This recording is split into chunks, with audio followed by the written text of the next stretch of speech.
Good evening. This is the Village Council Public Workshop. The date is June 3rd, 2026. The time is 7:30.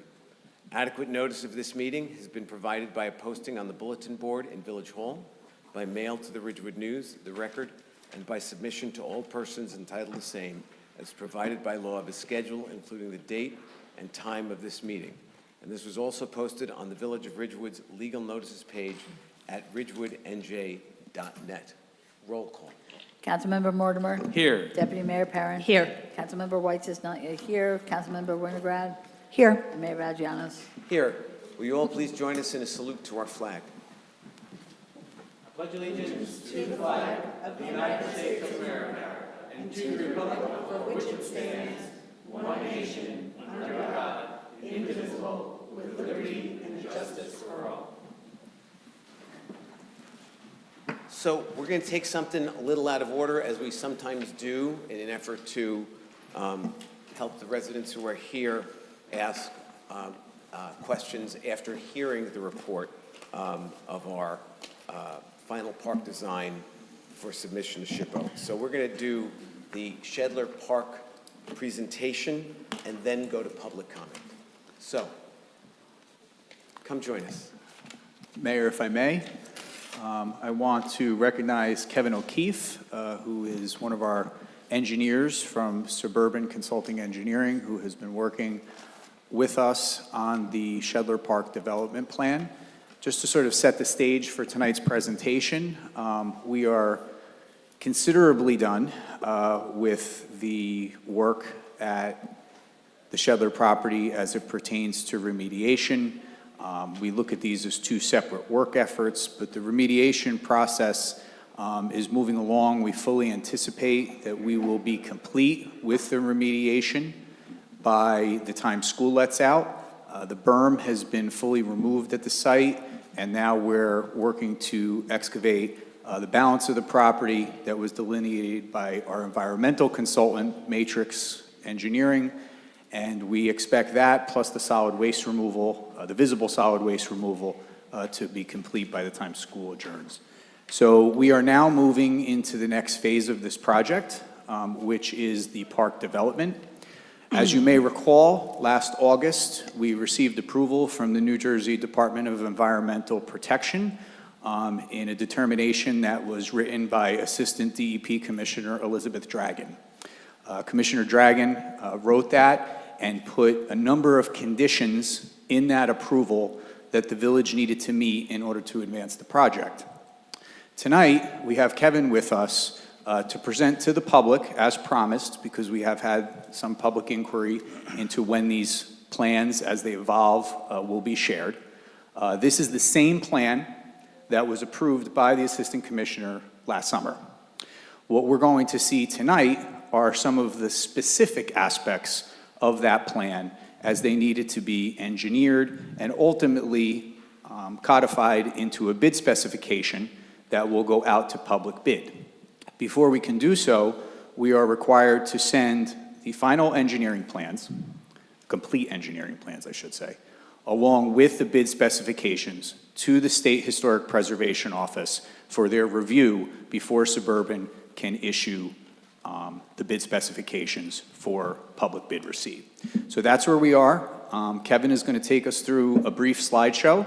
The council is going to be able to ask questions, and then we'll be able to move forward with this endeavor to submit these plans to SHPO once complete. So, Kevin, the floor is yours. Great. Thank you, Keith. Hi, everybody. My name is Kevin O'Keefe with Suburban Consulting Engineers. I'm the project manager for the Zabriskie Shedler Property Park Improvements Project here within the Village of Ridgewood. And tonight I'm here to present to you and council an update, as Keith mentioned, of our overall design status and its compliance with the NJDEP approved plans back from August of 2025. Kevin, welcome. Thank you so much for being here. If you could sit just a little closer to the mic, we want to make sure, because it's also people at home who are watching TV, we want to make sure they can hear. Yes, sir. Thank you. Perfect. Thank you. Okay. So tonight, what I would like to do for everybody is present the overall scope of improvements with this project to demonstrate its compliance with the approved NJDEP plans, and as Keith mentioned, the engineering and safety aspects that went into the design that ultimately will go before SHPO for final approval. Within this project, we of course will be maintaining the historic Zabriskie-Shevler house and providing direct access to such. In addition to that, we will be having a number of safety improvements that in the upcoming slides I'll be able to go into more detail of such, which will protect park goers along State Route 17. There'll be an asphalt driveway that will bring pedestrians and vehicles into the park and navigate to 2 parking lots, of which I'll go over once we get to see an overall visual of the park. The concrete walking paths throughout the park are navigable in a loop fashion so that all park goers can go to any active or passive recreation features throughout the site. There's multiple pockets of landscaping, some ornamental, some engineered throughout the site. We have a multi-purpose synthetic turf field, which will consist of various sports in soccer, lacrosse, softball, and baseball. The playground on the site will be inclusive, of which I'll be able to explain a little bit more of what that means going forward.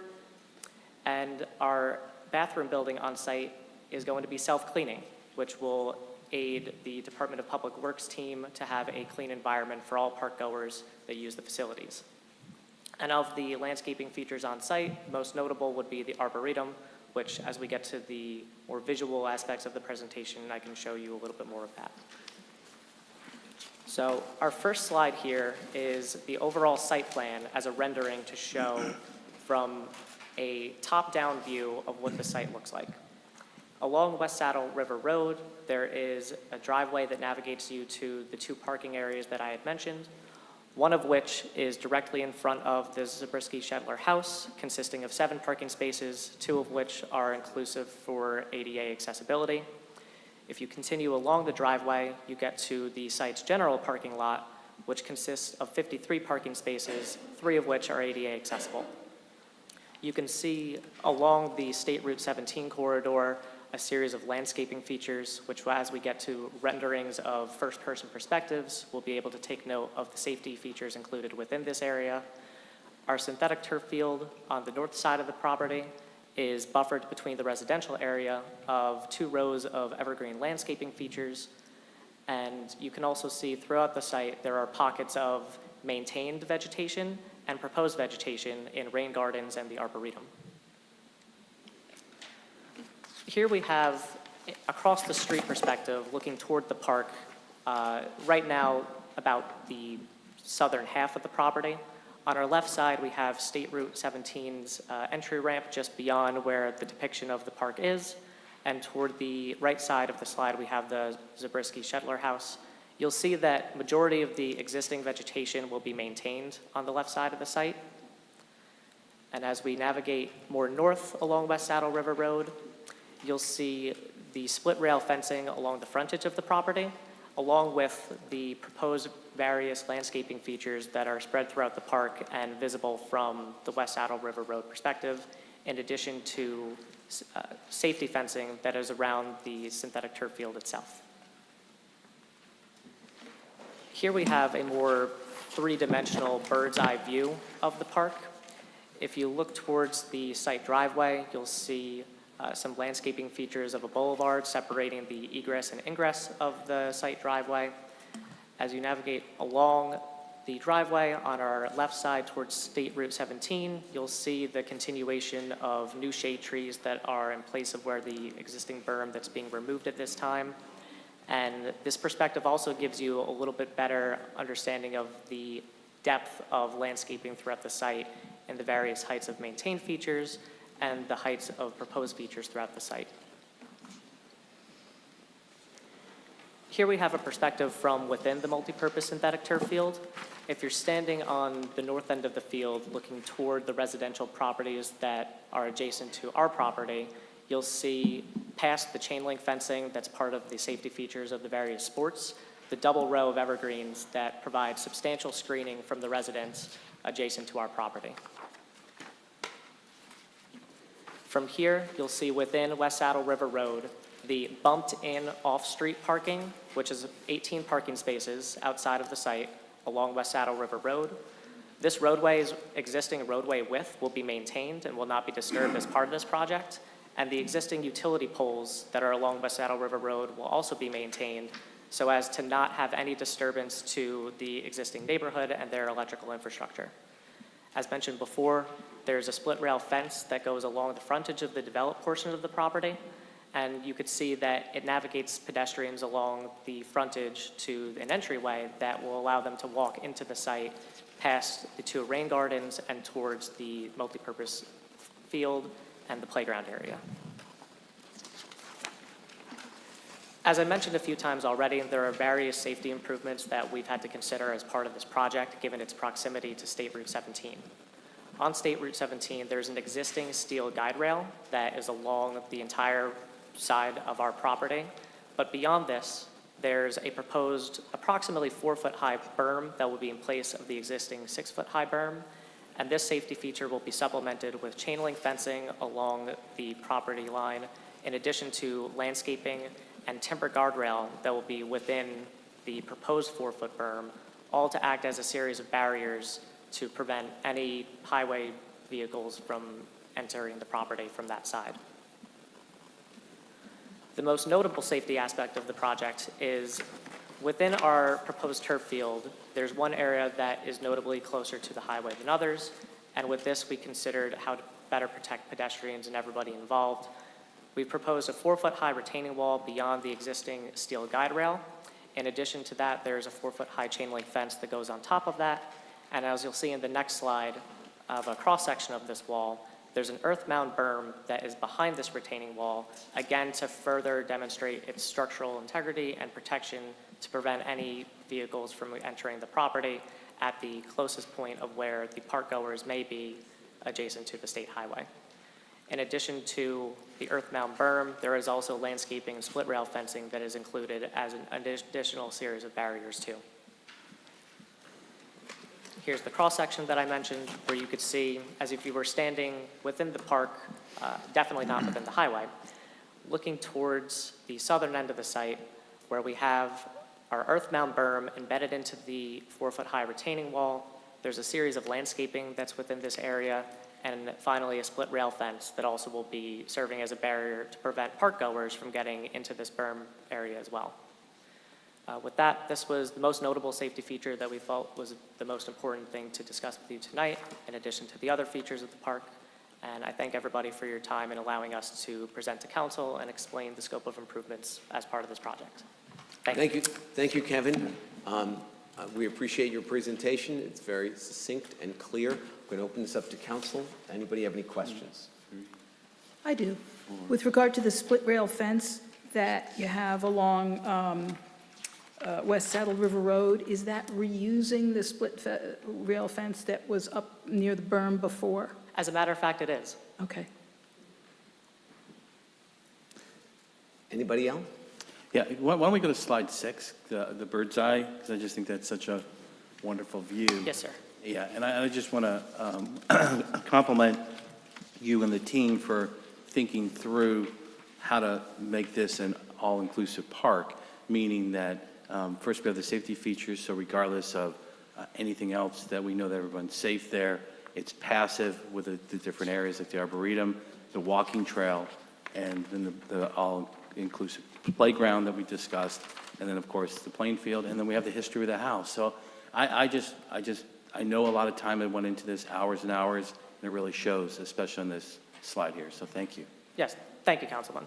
And to further elaborate on the inclusivity, I knew that this would be part of the question section of our park here. The inclusivity of this park, what we wanted to do is make sure that children of all ages and all abilities have an environment that is enriching, nurturing, and enables them to have social, emotional, and cognitive chances to learn and play with each other. So this is probably one of the more prouder features we have of the park, beyond, of course, the safety impacts that we had to consider as part of this project. Anybody else? Sure. I just want to thank Kevin and Suburban, and I want to just highlight some unique elements of this park. because we are building a park that has so many amenities. The playground is an inclusive playground. We've all heard Access discuss the way, how difficult it is to have a child who has or a parent who has a disability attend and play. The playground, now that we've cleared the diversion, we will be eligible for Jake's Law. If you have anybody in the public wants to go see some of these playgrounds, Fair Lawn received a grant for about $1.8 million. We are hoping now that the diversion is cleared, we will be grant worthy for Jake's Law.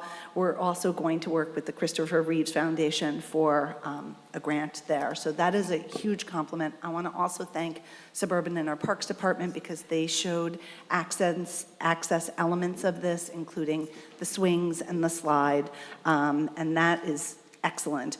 I also want to say that at the beginning of the project, the wish list, everything that was wished for is here, from the house to a walking path to a replant, a playground, and then the other highlight, I will say it because we have so many members of Fields, is that, I'm going to say it, there is a bathroom here, which is unique for Ridgewood. As many of you know, we are bathroom light in our parks, which causes a huge amount of problems for the residents with the porta potties. The bathroom feature that's self-contained may also allow for some on-site storage, which is wonderful. So this is a multi-generational, multifaceted park. And then most importantly, all the hardscaping allows us to honor the house. I mean, I've said this before since I've taken my seat. The spend on the house was $2.6 million. Until 2023, there was no CO, and we can't access it. And while I've been very ambitious as a council member and had meetings there, not in an ageist way, we have several members on several of our committees who don't want to go there after dark because it's inaccessible. So the hardscaping will allow this house to breathe. It'll allow its perfect timing for America 250, and I'm just delighted with it. I'm really pleased to present it, and I'm really grateful to Suburban. I also want to highlight that Suburban worked with our internal engineering, who is here, and some elements of the park design with our Parks Department and our police. So it's just great, and I would encourage everybody to look at each different area because it's so unique. And that playground is going to be something that people really come to Ridgewood, and everybody who comes to use that playground will then be able to see the house, which will make the house not a lonely house where no one can attend it, and it will really fulfill its place on the National Historic Registry. So, Mayor, through you, just to take what Councilwoman Winograd said just a little bit further, the hardscape would be the first element of this because we needed to support the house. And one of the conditions that was in Commissioner Dragon's approval last August was the need to have a commemoration relative to America 250. So when it comes to the house specifically, Carol Belkowski, our communications director and director of special projects, is working this month to furnish the house in conjunction with our historic preservation consultant. So we plan to have the house open and programming to begin around the July 4th holiday. But in order for us to do that successfully, we need to have the features that folks can come there and safely park their car to access the house. So phase one would be the hardscape. It would also be the initiative to do the bump-in parking off of West Saddle River Road, which was an important element in talking to some of the neighbors in the Shedler area. They were concerned about on-street parking once the park is developed. Using a plan, reiteration of this plan, there are many, from a few years ago, we took the bump-in parking element and we added it back into the plan. So the 2 lanes of traffic going south and north will be uninhibited from regard to vehicular traffic because the parking will be bumped in off the street. And that too, in addition to the smaller parking lot that Kevin described, will support parking for the programming that occurs at the house by the village, by our Parks and Recreation Department, by our public library, and by the Ridgewood Historical Society. Can I ask one more question? Of course. On the third slide, the site plan rendering. Oh, sorry, I turned off my mic. On the third slide, yeah, that's it. What is that yellow square? A little off-center. Bathroom. That's the bath. Between the playground and the rain garden, then the parking lot and the turf field, yes, that's the restroom area right there. Okay, and then there's another little box opposite it, in between the two parking lots, and there's a black dotted line kind of in a square. And what does that mean? So that area is currently an environmental consideration that we're working with DEP on permitting for. Okay, thank you. Yes. Anybody else? Kevin, I want to thank you, and I especially want to thank Frank and Siobhan and Keith, because I know that you guys worked very closely together to put together this design. I, by the way, knew not only that that was a bathroom, but that it was a self-cleaning bathroom, and I know who recommended it for the plan. I'm not saying right now, but It may have been Heather. may have been, but I don't think so. But thank you very, very much. Do you have any questions of us? No, I do not. Mayor, Deputy Mayor, Council, everyone, thank you so much for allowing me to present tonight. And if this is it, then I wish you all a good night. It's Thank been a you. pleasure. Safe home tonight. Thank you, everybody. Great.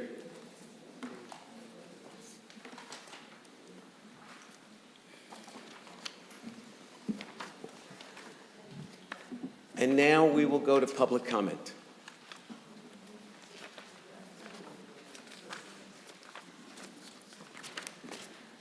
Amy McCambridge, Ridgewood resident.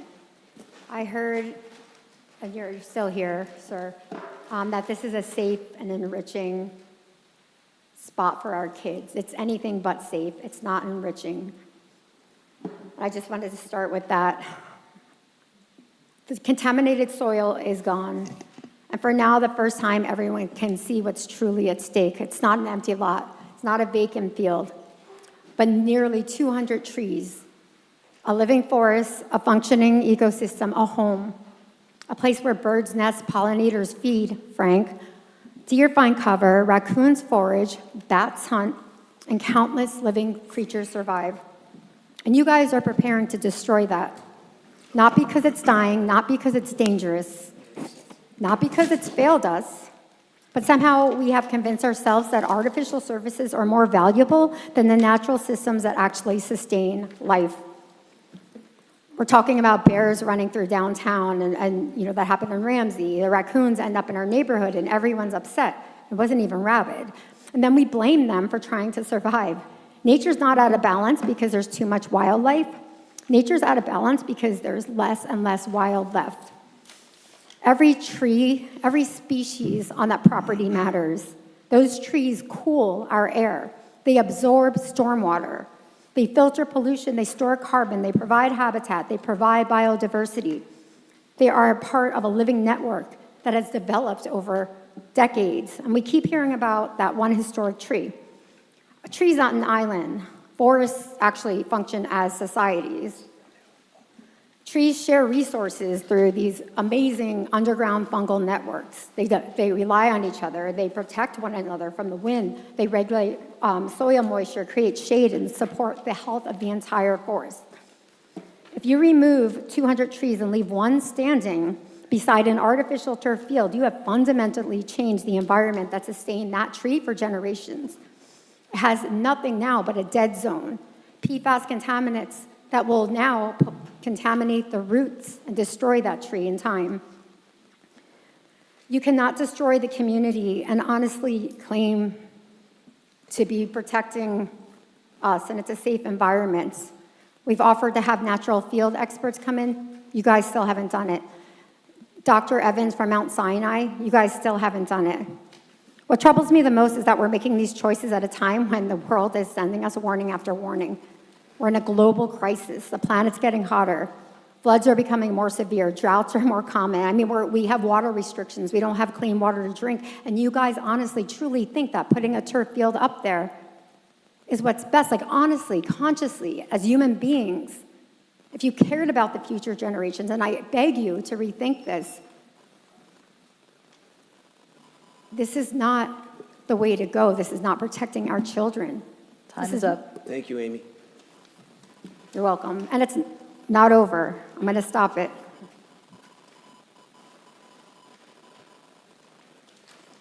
Good evening, Ellie Gruber, Ridgewood resident. Something that I don't see, this isn't part of my remarks, but I think it would have been nice if you gave us the dimensions of the field. We see no dimensions of the field. Does anyone have the dimensions of the field? We'll take your questions and answer, and if we choose, if somebody wants to answer that. Well, I think that would have been important.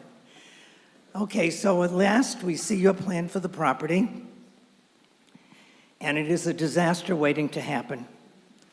This is more than a 330-foot field, not counting the fencing around the field, dangerously close to a highway, without real protection for accidents, no real sound barrier, not to mention the ruin of an entire neighborhood. If I were a parent of a child participating in sports, I would go and take a real long look at where this proposed field is going. Stand on the property next to Route 17 as if you were on the field. Try to say something to someone across the field. Take a picture with you. Stand there. Decide if a highway rail would be enough to stop a truck. If your child is already playing on one of the 2 Glen School fields, take a few minutes and go to Shedler and do the same. Take a copy of this schematic and put yourself at the scene. A narrow street, limited parking. Once there was a neighborhood who did their best to help this town find a field for sports. They worked hand in hand with others. They thought all was set. They sacrificed some of their property so that everyone could use the field. They thought, like we all should have, that done was done, but not the case. You came in and ripped up their neighborhood. You have said you went to neighbors, but you told them what was going to happen. There was no dialogue. The property is protected because it is listed all 7 acres on the state and National Historic Register. But that didn't stop you. You went before the appropriate council, a 2-month hearing, hoping to get permission to build the field. You were denied. Again, that didn't stop you. You quickly drew up a new plan, which we can't see the size. You hired a new consultant, and you went before another agency where, surprisingly, in 48 hours, you got the green light. So you see why residents feel betrayed. And we all should feel betrayed, because it could happen to another neighborhood. This is a flawed plan to place such a large field at this location. Please, as a parent, go in person and decide whether or not this large field is a good idea. You can object or you can agree, but at least you will have seen it yourselves. And one last thing, because I know there's going to be plenty of blowback to my comments. I'm used to it. I wish and wish and wish that we could have had a real debate with real experts. Thank you. Thank you, Ellie. Mayor, can I just say that I know that Frank is working and laughing all the time, just very disrespectful as we're. Thank you, Amy. Ann Loving, Ridgewood resident, and I would like to reiterate what Ms. McCambridge just said. Evan and Frank have been talking to each other and chuckling while people were talking, particularly while Amy was talking. Whoa, it's just sad. Okay, a couple of things I want to say. First of all, an 18-wheeler, which roars up 17, is about 13 feet 6 inches high and can weigh up to 80,000 pounds when loaded. Okay, what you're proposing is not going to stop a truck that goes awry. It's not going to stop when a driver has a medical episode. You've seen the photos that Boyd Loving takes. You've seen cars moving concrete barriers just this past week in town. This is so unsafe that it's horrifying. Then you're talking about all the hardscaping. Let's include the fact that the hardscaping is not green space. That's concrete stone, nothing going to grow on it, no pollinators are going to do anything on it, no raccoons, no deer, nothing. So all the hardscaping that you're seeming to think is so great is just more non-park surface. You're saying that everyone is going to be safe. They're not going to be safe. This picture is just horrifying, how close it is to 17. I don't live in this neighborhood. I'm not going to have children who play here. I can't imagine that anybody would. The last thing I'd like to say is regarding the plastic turf. There is seemingly no way we can stop this freight train that is roaring out of control with this huge plan, but you could change your minds about the turf. Down in the Meadowlands, soccer is playing on grass. They won't play on turf. You could change your minds on that. That would be one thing that you could do, and it's not too late. And that big green rectangle, which is plastic crap, could be grass. I beg you to change your mind on that. Thank you. Thank you, Ann.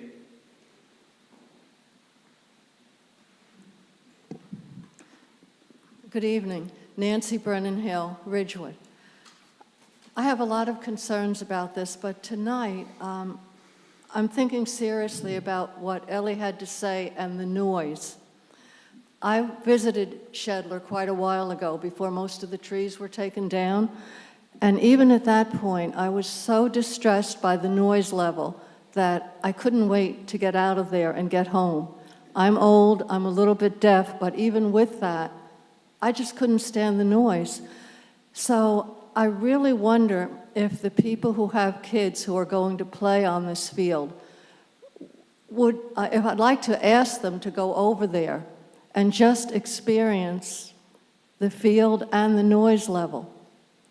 You know, I'm sad about everything else, you know, the loss of the park in the neighborhood, all of that, but right now, I think maybe it's not too late to reconsider this, because if people won't go there because they're disturbed by the noise, we've spent all this money and we're in a real serious mess. I wonder if decibel levels have been measured, if there's any way to count what's going on and what the level is and compare it to what's safe or what's desirable. I don't think it's too late to do something like that, and maybe, I don't know, maybe there's some way to do acoustical engineering and fix at least that part of it. Thank you. Thank you, Nancy. Cynthia O'Keefe, Ridgewood resident. So I've come before you many times to object to the overdevelopment of this property, which is exactly what this plan is. You know there are neighboring homes to the right of that field, and I see 2 rows of trees. Again, we talk about scale, and you've told me in the past I should go to the library for technical assistance if I can't read a map, which, you know, in itself is insulting, but that's okay. I could take it.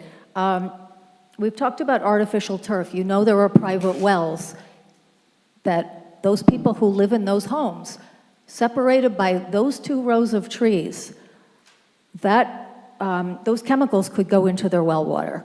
You've talked about inviting those residents to join Ridgewood Water at our own expense, which is not feasible for many people, right? So we talked about chemicals, eco or not. Pam has said many times it's a fossil fuel product. The PFAS and chemicals come off of the plastic grass that is part of the extrusion process. You passed the Green Amendment, which told all residents in Ridgewood, New Jersey, that they have the inalienable right to clean air and clean water. Evan's squinting over there, but it's okay, you can Google it later. It's an important thing that you passed, right?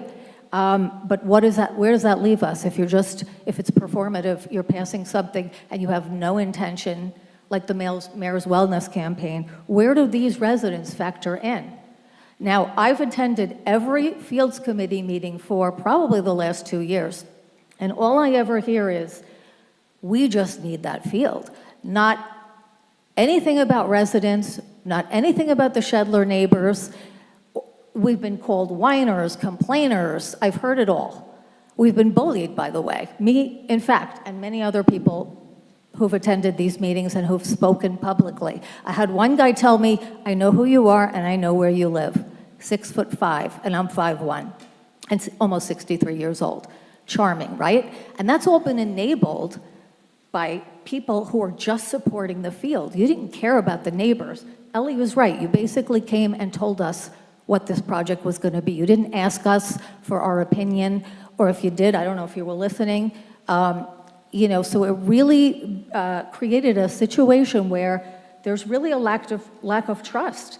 The EPA has talked about lead inhalation in older turf fields, and the NJDEP Science and Research confirmed that synthetic turf has serious environmental impacts. You've talked nothing about the stormwater management plan, and I also don't know where the Office of Emergency Management alarm is going to go. There are neighboring homes. Are you going to put it next to somebody's house? I mean, when are we supposed to, you're the Transparency Council. When are we supposed to find Time these is up. things out? Thank you, It's Cynthia. really shocking and shameful. Patty Infantino, 6 Betty Court. I wanted to ask about the 4-foot wall. Is that around the infants, the playground over there, right off the highway? Or is it only around part of the field? Because I mean, I think I'm totally against this, but aside from that, do you have anything? We have no one to answer that question. We're going to answer the question another day, the size of the field and whether or not the 4-foot wall will be around the playground. No answer to that? Okay. Well, you know, I'm against the turf field. We should have had, at one point, the community, years ago, had agreed to a small multi-purpose field. Nothing this big, nothing that would draw,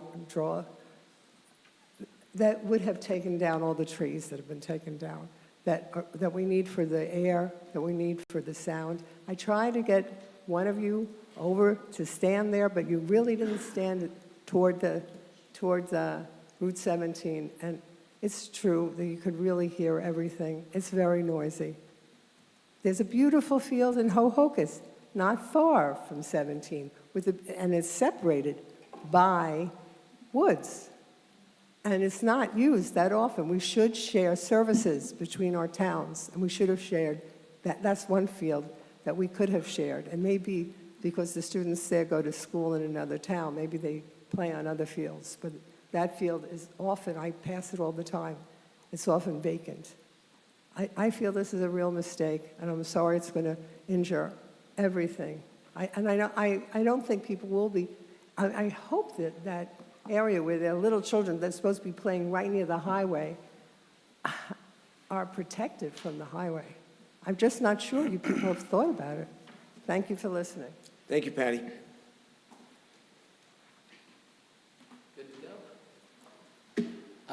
Jim Feeney, village resident. I'm here to support the park.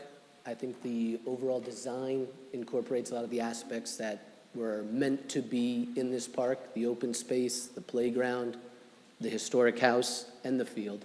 I think this is going to add a much-needed amenity to the village of Ridgewood, and I think it's a good thing overall. I don't have 3 minutes of time, but I just want to say thank you to the council for pushing this through. I think it was a lot of hard work, and I know people agree and disagree on certain things, but at the end of the day, this is going to benefit the village. Thank you. Thank you, Jim.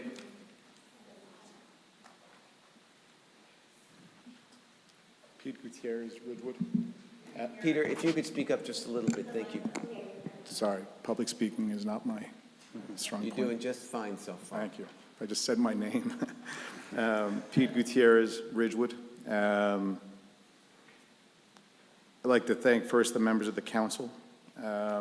This wasn't easy, and there was a lot of dissent. And with persistence and determination, you were able to get this across the finish line. I also want to take a minute to thank everyone who opposed the field. And as a resident of Ridgewood, hearing opposing points of view is equally as important. I think the people who did oppose the field did so in a way that broadened the marketplace of ideas and informed other citizens of Ridgewood of the potential hazards, and maybe most importantly, demonstrated to the citizens of Ridgewood how to band together and make your voices be heard. And in that regard, I think some good came from this. All that said, the solution is never ideal, and it's always a middle ground. Ultimately, however, the field was needed, and the design is as good as it gets, given the limitations that we have in this town, given the space limitations. I am fully in support of this field. I do hope that civility returns both online and in this meeting, and I look forward to coming here again. Thanks. Thank you, Peter. Good evening, Cynthia Hallaby, Ridgewood resident.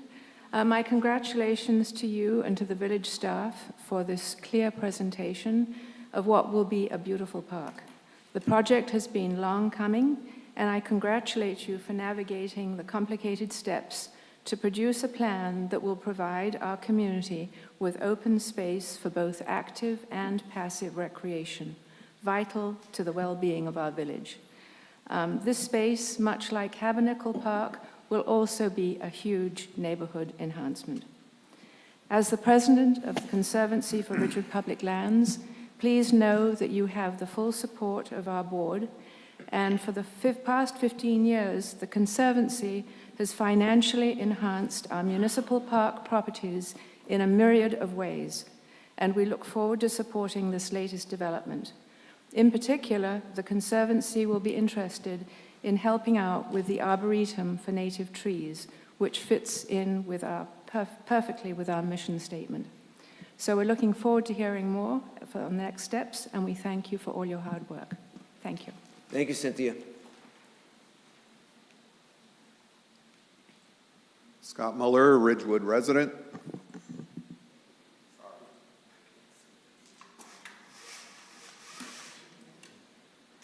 But anyway, I love this place. I love what you guys have done. This is a beautiful, you've addressed every need, you've addressed every objection, you have addressed everything. 17 years this property's been sitting over there. It was a mosquito trap. It was a dumping field. It was a drug passageway from people coming from, go to the police reports, from New York State. Now, I gave you a little Excuse me, bit. Scott, if Oh, you I'm could sorry. just address us. Sorry. Thank you. Civility. Anyway, you've addressed all the needs. We have a lot of neighbors over there that are supporting this field. Unfortunately, you hear a lot, but I do echo what Peter said. You know, they've put up objectives constantly. You guys have met every objective. You guys have thought this out. Other than the turf, which, you know, you either like it or you don't. I've been playing on it since 1972, and now I'm 65 years old. So, you know, and it was 10 times worse back then. But I just want to thank you guys for pushing this across the goal line, because this has been such a painful piece of village history, buying that property and letting it sit unused for 17 years. We've had generations of kids just not even be able to use this, and this will be perfect for them. Thank you. Thank you, Scott. Good evening. Fretcher De Silva, 521 West Saddle River Road. I live basically across the street from the park, so I am a true resident of that park. My message is for the residents and for visitors to the Shetler home and children playing on the field.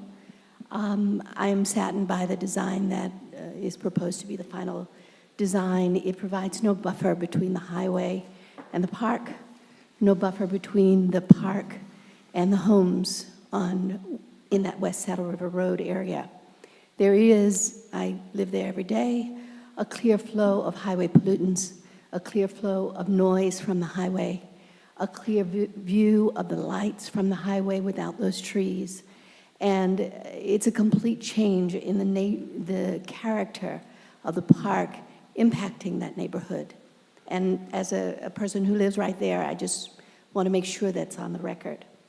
Unfortunately, I think the biggest concern is the damage to the health and the safety of those playing on those fields, and the safety of those playing and walking their dogs like me down that road, not only impacted by the highway, the turf residue, but also the cars that will come in and out. So I just wanted to express that concern and make sure that it's on the record. Thank you, Fretja. Excuse me, Kathy, I didn't realize, we go 10 people from the audience, then we have a bunch of people on, excuse me, let me finish, private access. So, and I think we'll have time at the end to get you in. I just want to make sure we get to the people on public access. So, Bob, you're up.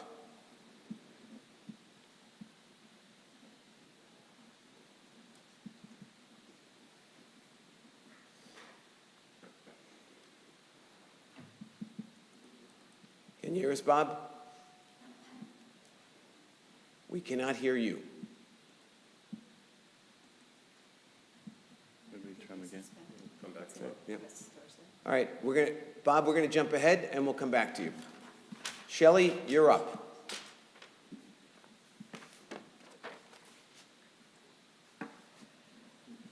Maybe it's us. It could be. Dylan? Is this us, or is this, Well, I think if it's two different people, Yeah. it's definitely us. While we're trying to straighten that out, Kathy, why don't you come on up? And Dylan can try and straighten this out. Okay, Kathy No, resident. I was here a long time in town. I remember when the community, the sports groups, and the previous councils sat down together the proper way with everyone to come up with a plan that met everybody's needs. And then it just went out the window with this council, and it's really a shame. People are upset about it. There's no measurements on this so that we can pass the information on to other people. It looks like the edge of the playing field is right by the houses. You know, you have coaches right there, or possibly parents, right on people's property, basically. I brought up the safety issue before along Route 17. I grew up not too far from Route 17, so I'm very experienced with that. What you've built, I still don't think, like others have had, that a truck could be stopped by what you had there. In addition, the kids hit the balls, they have power kicks. Where is the protection for the people on the highway when the balls could possibly fly into the highway and cause an accident? Are you going to have a golf net fence that's high? Because certainly what you have planned there will not stop something like that. And God forbid the poor driver with a ball. These kids can kick. I go to the games all the time. It's just, and having the playground right by 17, I really, I mean, the parking lot, maybe that'll stop some trucks or cars that'll come off the highway. I'm not happy with it. I understand the need for fields, but this, I don't think, is the solution, and I feel for that neighborhood. Thank you. Thank you, Kathy. Let's take another swing at our public access. Shelley, let's try again.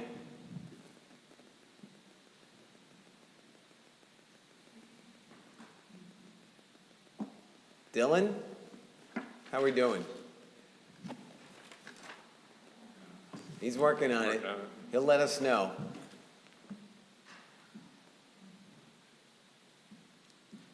got phone numbers? I actually do. You know what? Let's do it old school. Let's do old school with cell phones. Hold on. I'm going to start with, hold on. Hold on.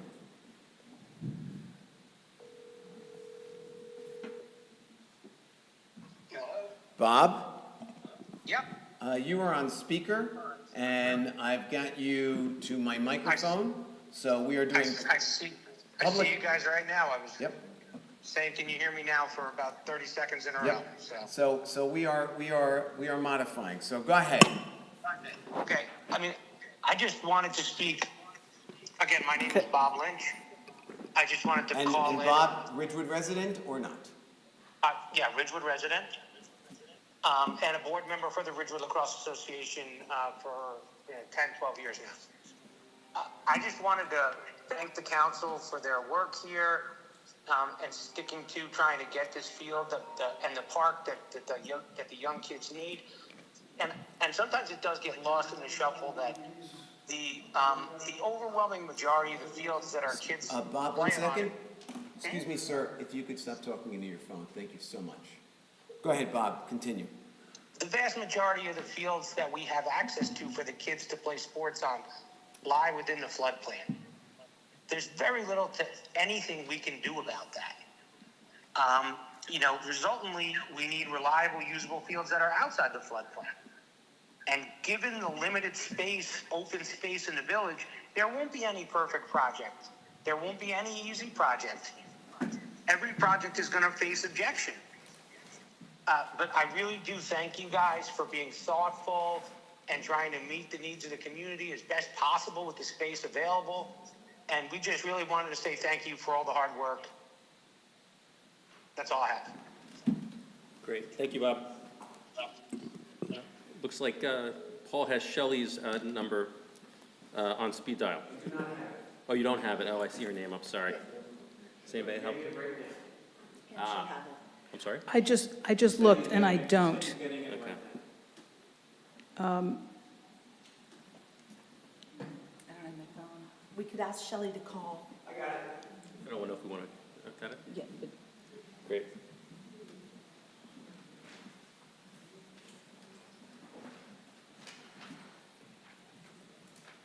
We're gonna do this with as many as we can find phone numbers for. Bob, thank you so much. And Shelley, we're calling you now. Paul, ma'am, if Dylan disables the chat, they can trip their number, and then to Dylan. Hello? Hello, Shelley? Yes. Shelley, Paul Vagianos? She's got to turn off the thing. You have to turn off your computer, because we're getting feedback. Or mute it. Or mute it. It's still gonna, All right, she's, even come back in. Okay, how's that? Much better. Much better. Good. Okey doke. So real quick. Shelley, if you could identify yourself and Ridgewood resident or not. Yep, Shelley Rothstein, Ridgewood resident. Great. I don't know if that gentleman, Kevin, is still there, but I'm really concerned with the lack of trucks in the renderings that were presented. A number of photos were presented, and it's always cars in those pictures. But the fact that Route 17 is a major trucking route, straight up to upstate New York and beyond, and is a constant semi-trucks weighing up to 80,000 pounds on that road. We've all driven on it. Some quick Googling, it takes almost 200 feet in perfect conditions for a fully loaded semi-truck to come to a stop. And I'm wondering if any testing was done on that chain link fence and the 4 feet retaining wall that's in the photo that's supposed to protect home plate and the field. Because it doesn't seem that a barreling tractor trailer is going to be able to stop in time, and that 4 foot wall will be able to stop it. So my first question is, were there any tests done to determine that that wall will indeed stop a fully loaded 80,000 pound semi truck? I do not have children that play sports in this town. And my question to the people that stood up who do is, how confident do you feel to put your child at home plate that close to Route 17 and the trucks? There was a woman that stood up and compared it to Habernacle. I do not see any comparison at all. I go to Habernacle numerous times. I have a walking group that meets there. There is no highway there. There are no trucks there. I don't know how you could possibly compare the Shedler property to Habernacle. As a parent, I am extremely concerned for the safety of the children that will play on that field, and I truly want to know if proper safety testing was done on that 4 foot retaining wall and chain link fence. And that's all I have to say. Thank you. Thank you, Shelley. And I have Mr. Hallaby's number, so I'm gonna go to him next. But for those of you who are waiting, I'm gonna give you my cell number. I'm gonna announce it. Text me your number, and I will call you on that, so that we can get everyone in. My cell number is 201-755-6465. I'll repeat it, 201-755-6465. And my deepest apologies for our technical difficulties, but we're gonna try and get everybody in here anyway. So,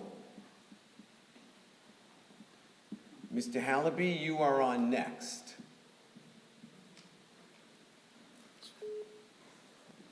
Hi, Paul, do you hear me? I do. And by the way, for those of you who are calling, if anyone's calling in, don't call in, just text me so I have your number. Thank you. Go ahead, Mr. Hallaby. Paul, Rurik Hallaby, village resident. What a lovely design for the Shedler Park. Beautiful, extensible, useful, and a great addition to Ridgewood, and yes, the Shedler neighborhood. Kudos to the 5 council members, the village manager, and the many village employees and Suburban Engineering for your accomplishment. The Shedler property was acquired in 2009.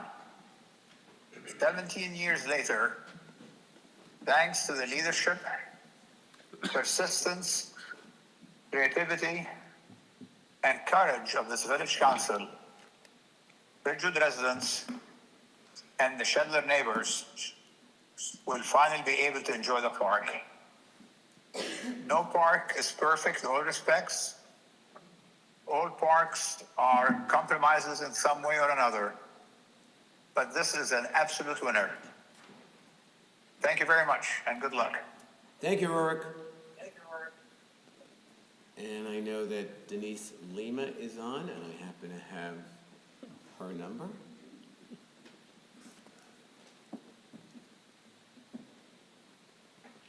Here we go.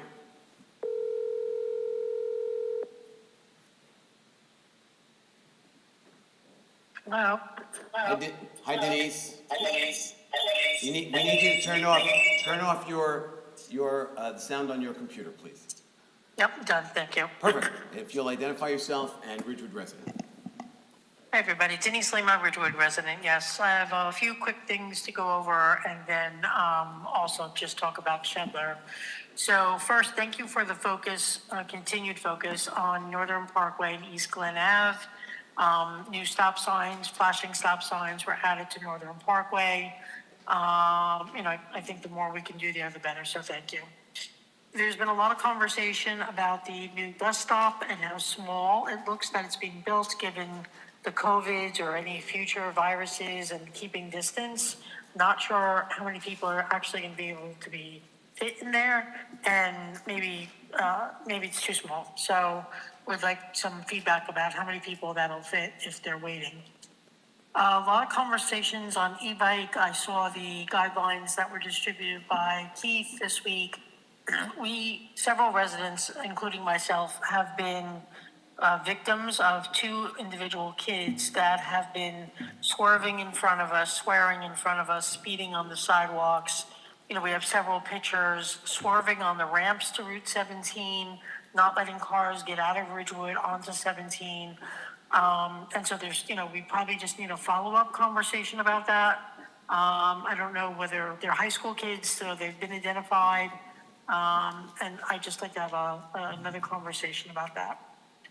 There's also a lot of conversation about the commercial landscapers and the noise pollution ordinances that were put in, limiting them from doing any business after 6 o'clock, no holidays, no weekends. And the conversation is, well, if it's a noise pollution, residents shouldn't be able to do holidays or Sundays either. And nobody wants to be, having dinner and a resident, Christmas dinner and residents doing that. So, if we can follow up him, I know you're intimately involved in that, looking about the pros and cons of adding residents to that discussion. So Shedler, I think everybody's talked about very common themes. I will just say that I'm not quite sure what this rendering is. It looks like a marketing rendering and not an engineering proposal. So what's missing is dimensions, stormwater, all the details that an engineer's plan, architectural plan would actually have. So I'm not sure why this is being called final, because we don't have any of that. And if you look at the renderings, I can't tell how many feet the field is from the three houses, or the playground is from Route 17. Is it 1 foot, 2 foot, 10 feet? Like, you can't tell any of those. So it's hard to ask detailed questions. I don't think this was ever a compromise. It's sad to see that no empathy or little Time is empathy up. was given to the residents Denise, on how disturbing that's going to be for them. Denise, And my last, yes, I know, your time is my up. point. Thank you Yep, so much. My last point is, this is the only historic house in New Jersey with a turf field right next to it. Thank you. Thank you very much. And I got one text message from a gentleman named Pete. So I'm going to call him and see if he is a resident looking to comment or a cold caller. Or just a friend. or a buddy of mine.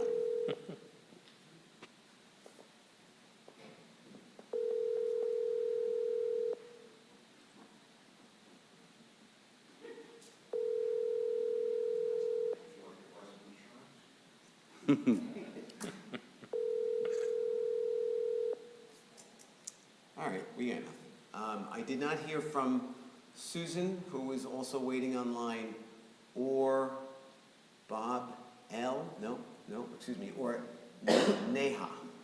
So I'm going to give you guys a moment to try and text me your numbers. Oh, here we go. Susan Ruane, here we go. I've got you. Good.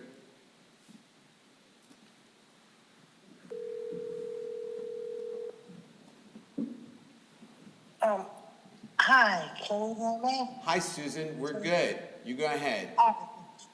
Hi, I'm Susan, Ridgewood resident. I have been listening to everything, and I do have concerns with the design, especially now. I drive up to Shedler, and it's a clear view, the highway, and there's no buffer between the residents and the highway right now. And I know that'll probably continue, and kids are going to be on there.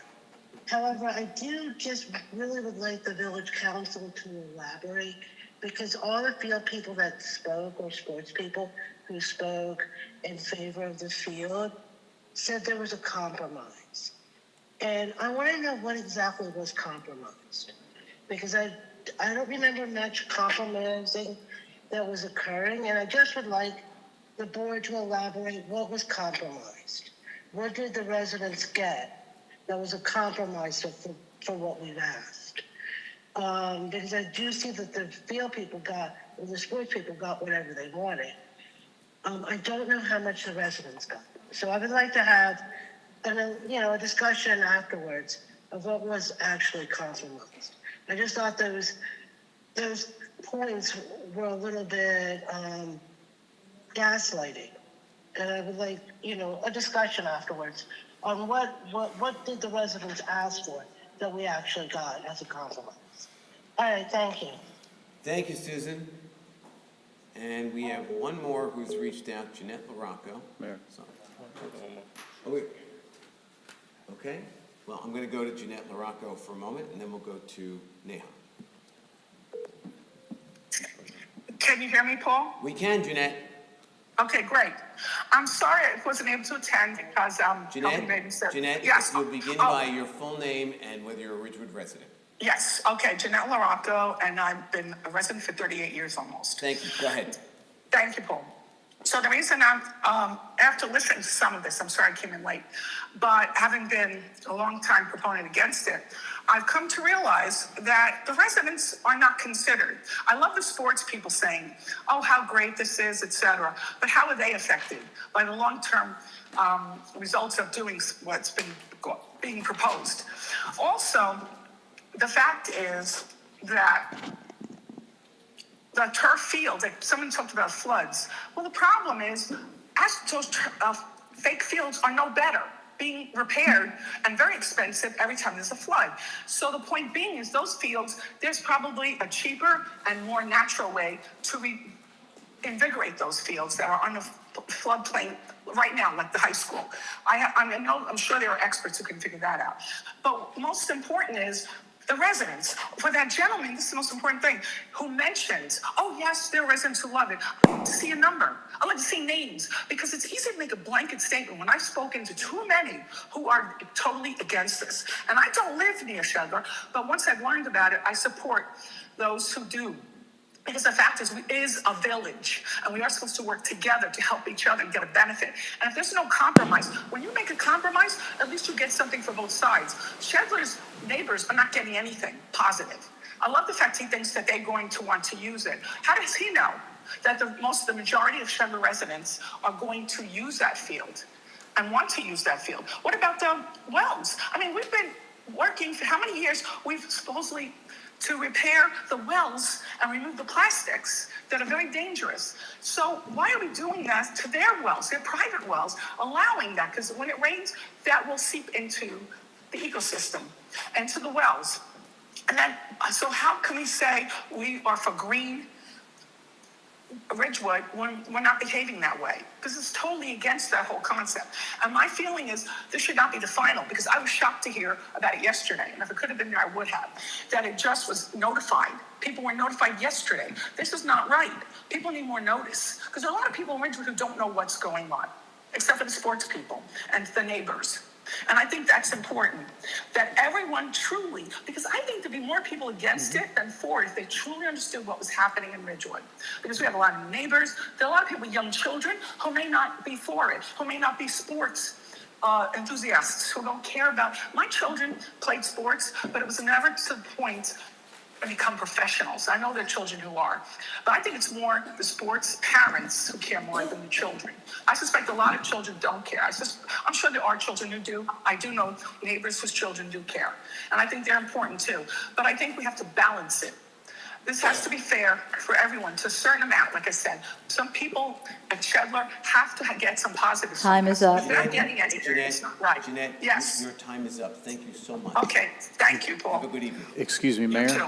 Dylan would like you to try to let Neha in through the Zoom Sure. to see if it works, Let's give it a shot. because we'll need it for the second Neha? public portion too. Can you hear me? How do you like that? Thank you, Dylan. Dylan's very happy. Neha, go ahead. Right, I'm Neha Marathi, Ridgewood resident. It's too hard for me to say much, but I just want to say that I do concur with a lot of people who are objecting this. I live right next to Shedler, and it's going to be a lot of destruction there. What I would like you to really consider, a new thing which has not been brought up before, is the structural integrity of the properties next to Shedler. This is going to be a massive construction, and even with the soil remediation, there were a lot of vibrations to nearby homes. And this is not a minor inconvenience, so I would really like you to consider the structural integrity. Thank you. Thank you, Neha. And with that, I'm going to close public comment, and we're going to open this up to council for anyone who would like to Let respond. me just go first, Paul, because I just wanted for the record to say that because Councilman Whites came into the room, I had to acclimate him to the package. He had a different version, he wasn't aware, and what I was saying to him was to explain what we were looking at so he could understand and fully hear what you were talking about with the comments. So that's why I was talking. And I was going to start by apologizing for being late. I had a work delay, but Frank is right. He was just pointing me to the new material, which we just received when we got up here. And by the way, Cynthia, I wasn't squinting at you. The person behind you had a Stephen Colbert shirt on. I'm a fan, so I was trying to read it. But the larger issue, this sort of game of gotcha, it's kind of petty and it's not really helpful. With that, this has been nothing but a civil discussion the whole time through. I very much like the design. It's the same design practically we've been talking about now for 2 years. I think one person talked about that there was a lack of a real debate. We've been debating this for 17 years.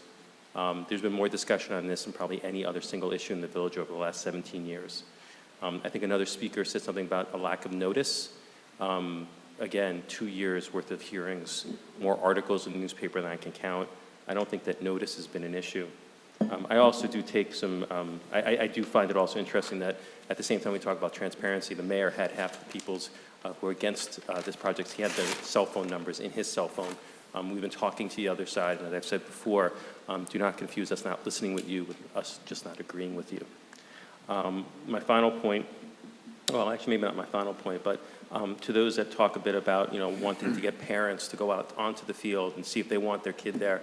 Again, as I've said before, I have at least one kid who's a soccer player. He will hopefully be on that field next year when it's built. So this idea that somehow, or this, somehow shading that we're hypocritical on this could not be anything further than the truth. Moreover, the loudest voices in favor of this field are the people whose kids will be playing on it.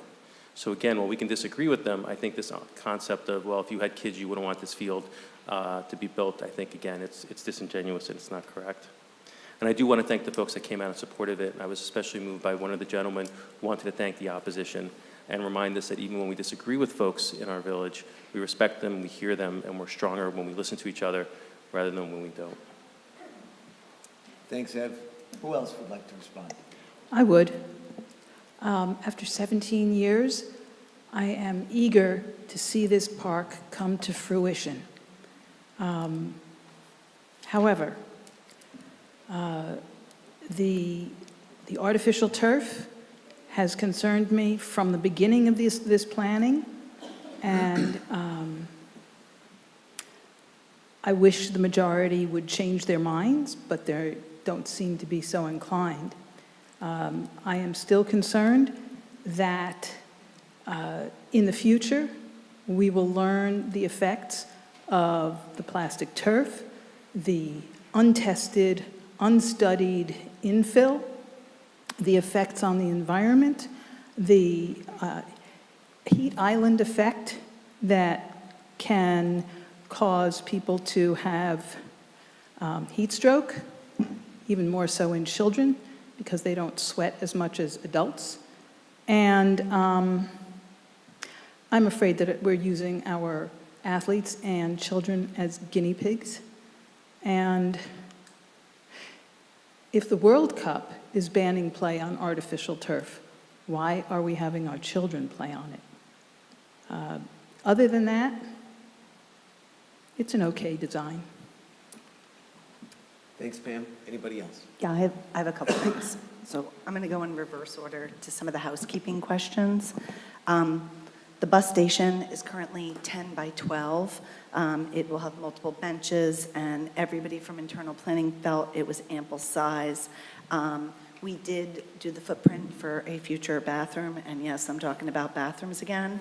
If you'd like to see the full concept, you can come in and we have a blueprint, but we feel very comfortable with the size of 10 by 12 based upon the number of buses and the passengers there. I also want to thank Ridgewood Beautification and the Conservancy for making it more beautiful and planting around it, and we're very excited for our new bus station. With some of the direct questions, going again in no particular order, there were multiple concessions from the sports groups. In this current rendition on the field, there are no lights, there are no bleachers, there's no concessions. Football will not play here, there are no field goals, and the diamond was downsized from, I think in 2014, it was 90-foot diamond to only, to a softball diamond. So those were some of the concessions that were made from the sports groups, and I'm speaking to that simply because I am the fields rep. There was also the concession, and I'm gonna lean into this.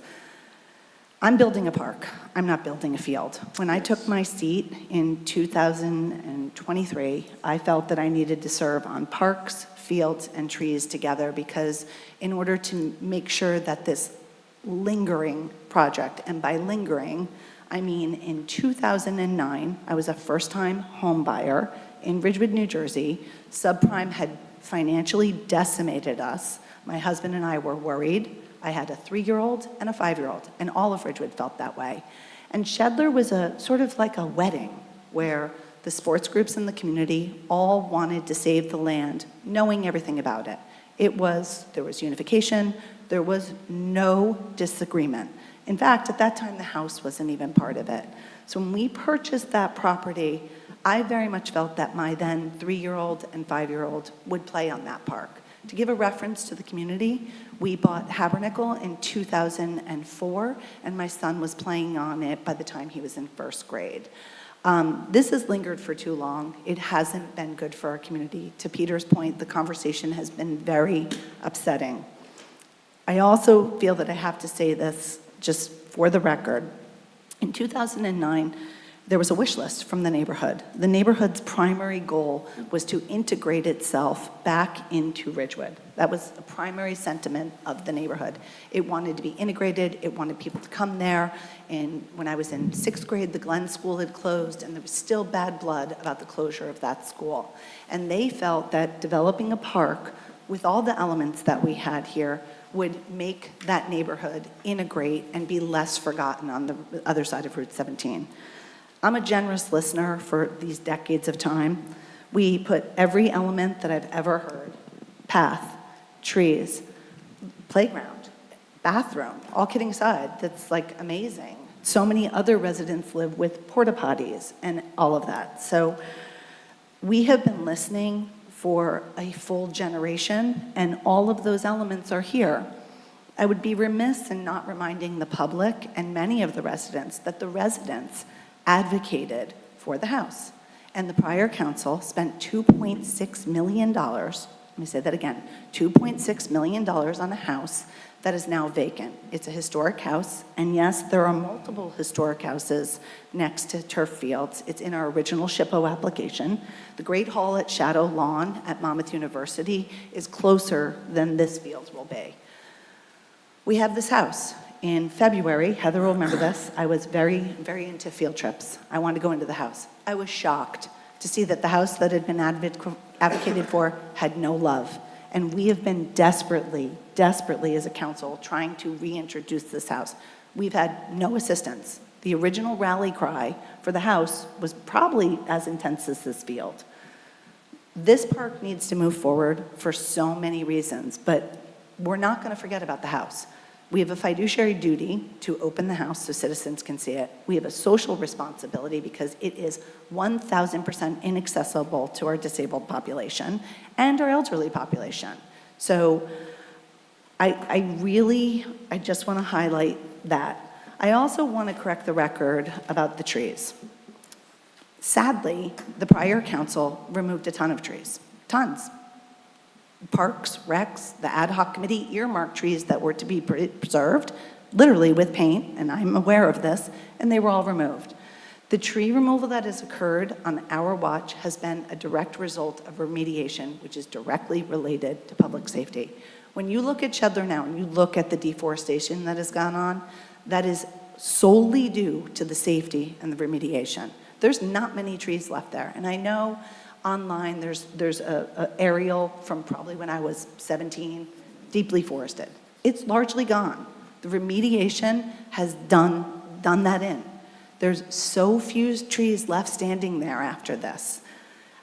And lastly, the turf has been in the plan since 2017. Everyone calls it out. I ran on the 2017 plan, and the only change that I made, the only element of this park design since that time was the size of the field. And I believe Evan did the same. And the only reason why is because of persistent and frequent flooding. I want to encourage the neighbors to look at these elements. There's a lot here. There's a lot of investment. Let me say again, a Jake's Law playground in the state of New Jersey is $1.8 million.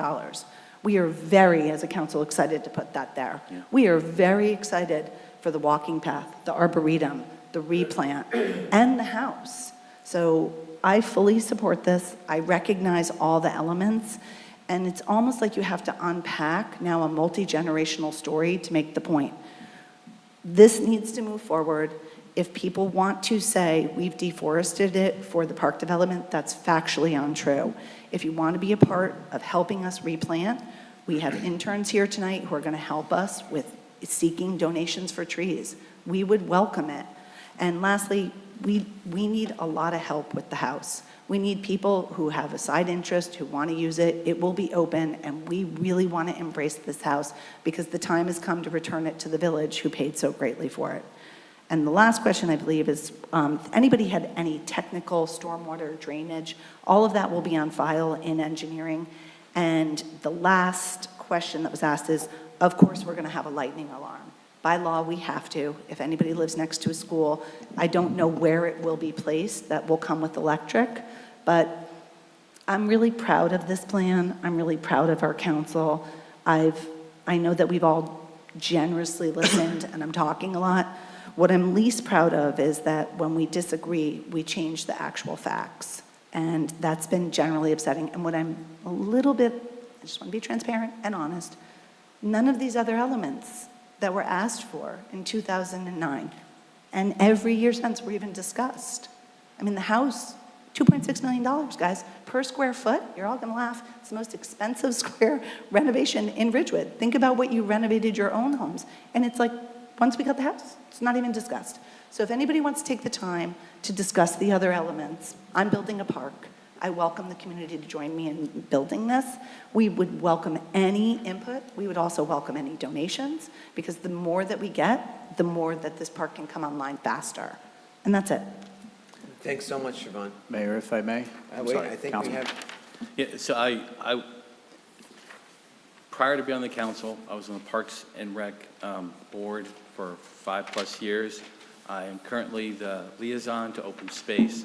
And first and foremost, I believe that for all of our community, that we owe it to every resident to complete this park. It's existed for too long. And one of the things that I found that was concerning tonight is only thing that people continue to talk about is the field. And this is a park. And as Kevin spoke today, that a lot of time and effort has gone into, first and foremost, making sure that it's safe. That berm is 4 feet tall, that the concern about where home plate is the closest, that they're building a wall that's going to have dirt behind it. So independent of the field, this is going to be safe per engineering spec. Second, that Arboretum is going to be built, we heard from the Conservancy.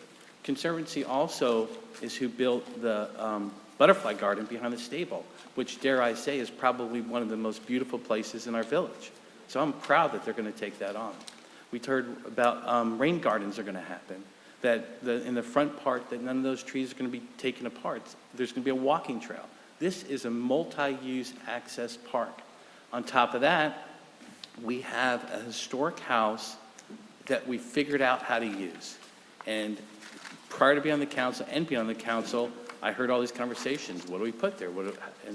And what I really am excited about is that it's actually going to be a cultural center, which I think will bring people to it, and they can experience the cultural and history of Bergen County. And so take what you want on the park, on the field. This is a park, and I am so thrilled that we're finally bringing it to closure. Thank you. thanks, Frank. Keith? Through you, Mayor, to ask the question that I think was asked at the top of public comment. The dimensions of the field are 300 by 200 feet. That equates to 100 yards by 66 yards, approximately. I do not have the longevity of the 17 years of debate that has gone on here in the village of Ridgewood over the future of the Shedler property since it was purchased back in 2009. But I can tell you that much of what has been said in this room, much of what has been shared through email and other correspondence, and much of what has been said in person-to-person conversations from the folks who do share concerns with regard to this project, I have heard you. And when we have our meetings with Suburban Engineering on this project, there are many times that we talk about at length what the concerns are of the residents who object to this project. Now, not long after I arrived here just about 3 years ago, the council made a policy decision as to the direction of this design and what the engineers were charged with as far as making a formal presentation to the Historic Sites Council, which was ultimately decided by the Assistant Commissioner at the DEP. But I just want to reiterate a few things that have come out from the concerns that have been expressed by the residents to where we are tonight with the plan that was presented by Kevin. So first and foremost, and I agree with this wholeheartedly, Siobhan and Frank, who sit in on some of these meetings, will tell you that I have been a fierce advocate for coming up with the absolute best design to make sure that we have every safety feature that we could possibly have in place in order to replace the berm, which was mandated by the DEP to be removed. And I have consistently said to Kevin and the team at Suburban that we needed to have a redundancy to ensure that the proximity to Route 17, which is a real thing, that we have safety measures in place that parents who sign their kids up to play sports in the village of Ridgewood, or parents who choose to bring their children to that inclusive playground, that they have a level of confidence in the safety measures that this village has put into place when this park is developed. And that is why the cross-section was shown to you tonight. It is why we are going to replace a berm with a berm that's only 2 feet smaller than the berm that was just removed. It's also going to have a redundancy with regard to guardrails. The existing guardrail will remain from the DOT. We will have an internal cinder guardrail that matches the historic aesthetics of the park. There you go. But thank you, Frank. But will also protect people from inside. The retaining wall is 4 feet high. The previous berm was 6 feet high. There will be a fence and significant landscaping that will grow over time to make sure that that area is protected, not only with man-made resources that are safety features, but also with landscaping that will grow into stronger safety features as years go on. The other thing that I think is really important is that even where the retaining wall is going to exist, which is closer, as Patty mentioned, which is closer to the ball field and the playground, there will be half a berm, and you can see this on the slide that Frank put up on the screen. There will be half a berm on the interior of the park, and on the other side of that berm will be another guardrail on the inside of the property. With that, during the course of design, we heard from the residents during the Historic Sites Council hearings that they were not comfortable with the placement of the restrooms near the properties on the north end of the property. That has been changed as the evolution of this plan came to be.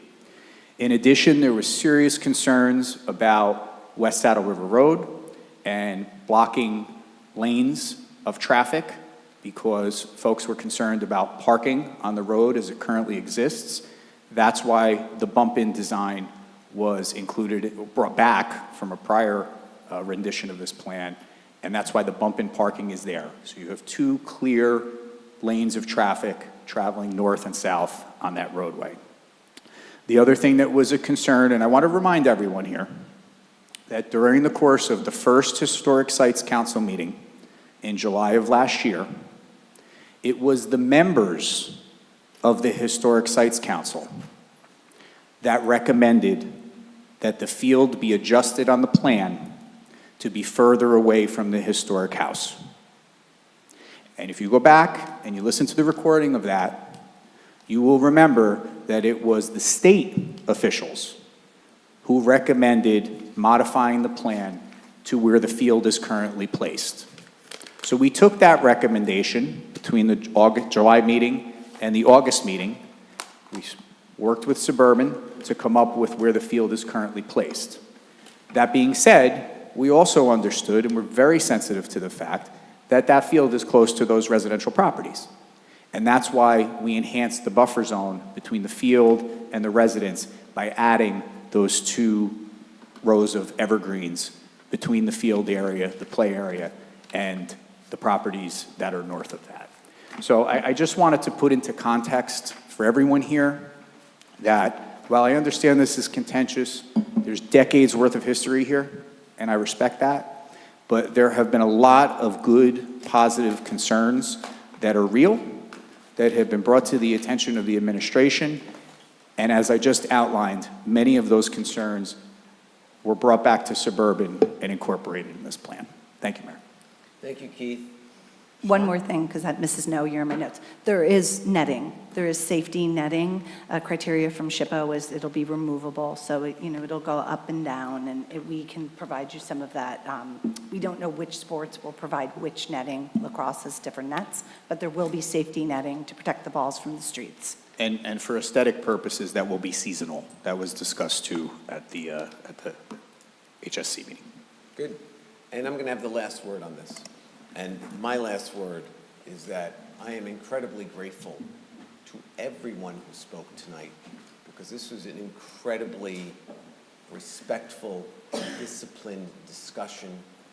I know that, as has been said many times, this is a very contentious issue. Everyone has incredibly strong feelings. If we can conduct ourselves like this, this is what makes me proud here in Ridgewood. And I will try to quote Peter Gutierrez that when he said, the comments from both sides, and in his case was the other side, the people who opposed this, were important to everything that's being done here, as has been said by both Siobhan and Keith. All those comments were taken into account. Some were agreed with by this council, some were not agreed with, but they were always listened to.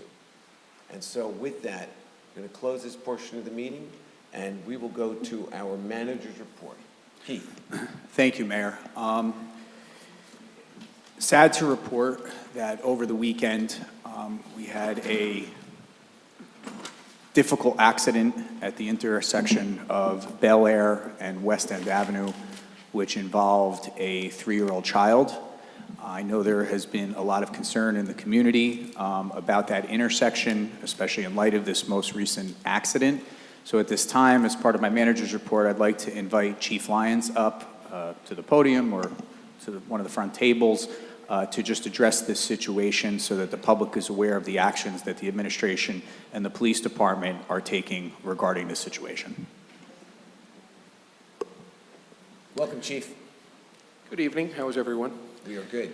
So I just wanted to start by saying that we've increased patrols there. I've also assigned a traffic officer to monitor that location. This is just a temporary thing that we're doing, because what we're actually doing is we're beginning the process of conducting a formal traffic study for that location, which will check speeds, check direction of travel, which way everybody goes, everything like that. But in the interim, what we've done is we put our temporary speed sign, one of them, up there to try to slow traffic down in that area. That doesn't stay the entire time, just so everybody knows if they don't see it, it has to be recharged. So we'll put it out, we'll take it back, we'll put it out, things like that. But it's going to take at least 2 weeks to do a traffic study, because there has to be different times, it has to have different variables, different days, different hours, things like that. But once that traffic study is done, we're going to work with the engineering department. We'll review those results and we'll determine what reasonable long-term traffic safety improvements may be appropriate. This could, and this is all possible, I'm not saying that it will happen, but it could include additional stop signs, radar speed feedback signs, or other traffic calming measures. We completely understand the residents' concerns. I'm a father myself, I have children in the town. Watching video like that is heart-wrenching, it's very hard to do. But we want to take a measured, data-driven approach while we're increasing police presence and trying to keep everything calm in that area. Our primary objective is to make the area as safe as possible for the residents, the pedestrians, the children, and all the motorists that travel through that neighborhood. I did really quickly just pull up accident data.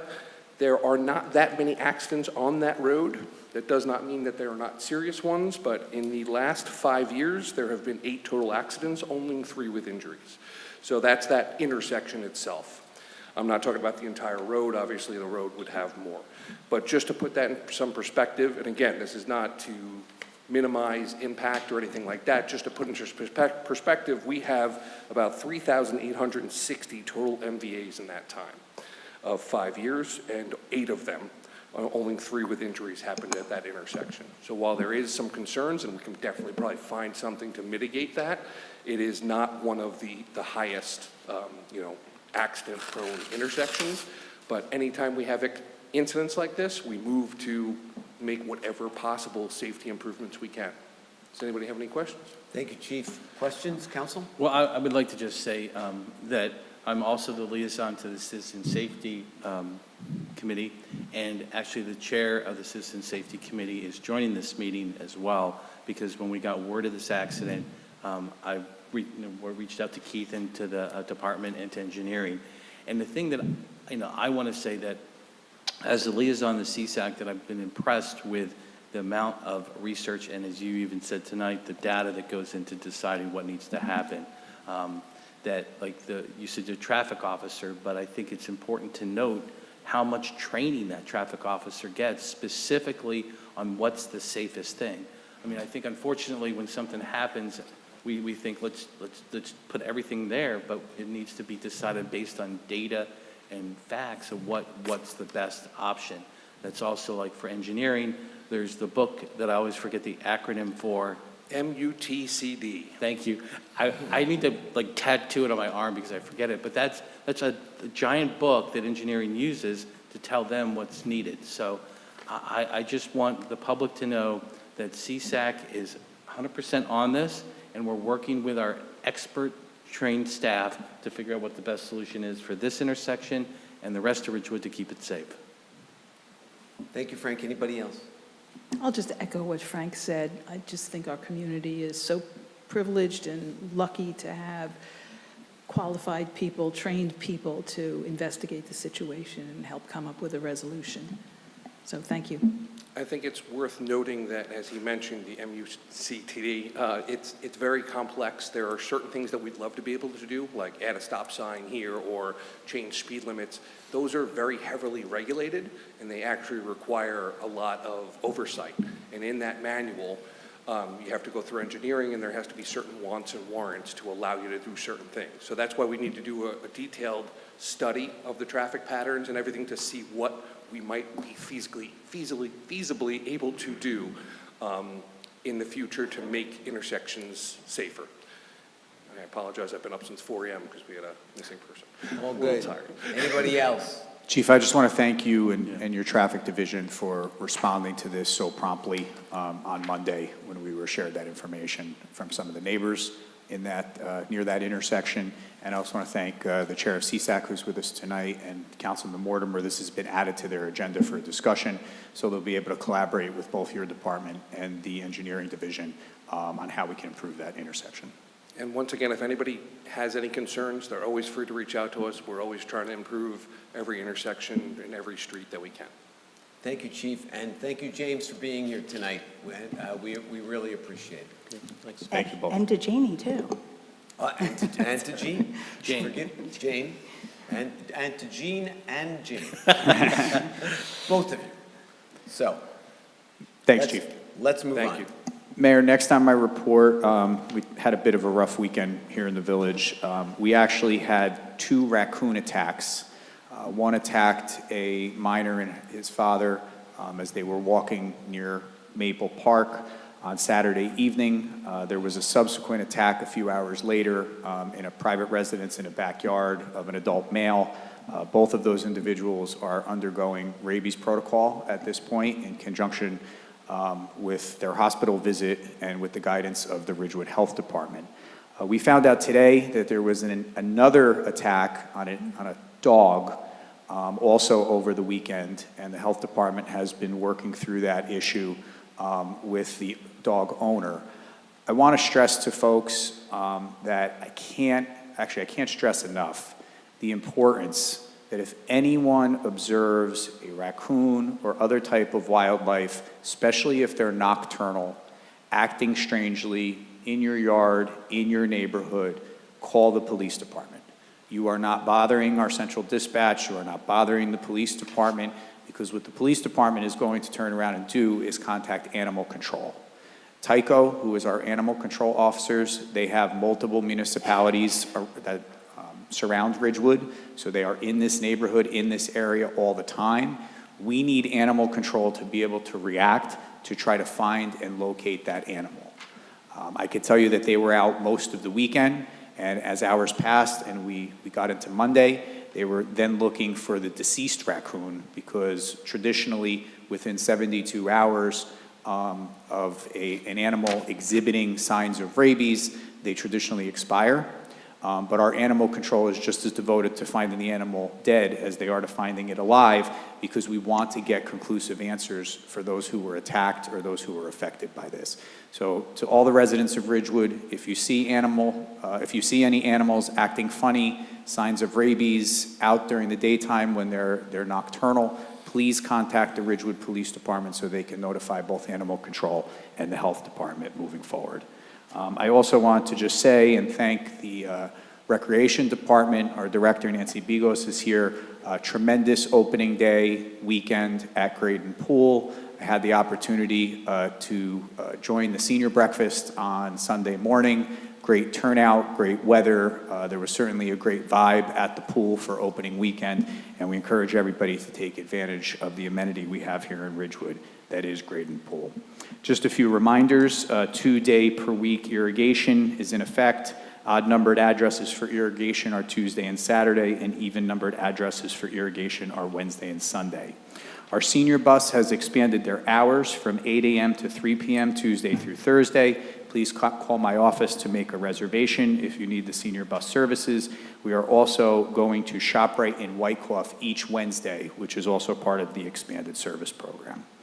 The Guild is sponsoring Music in the Night, various locations on Friday nights downtown through Labor Day.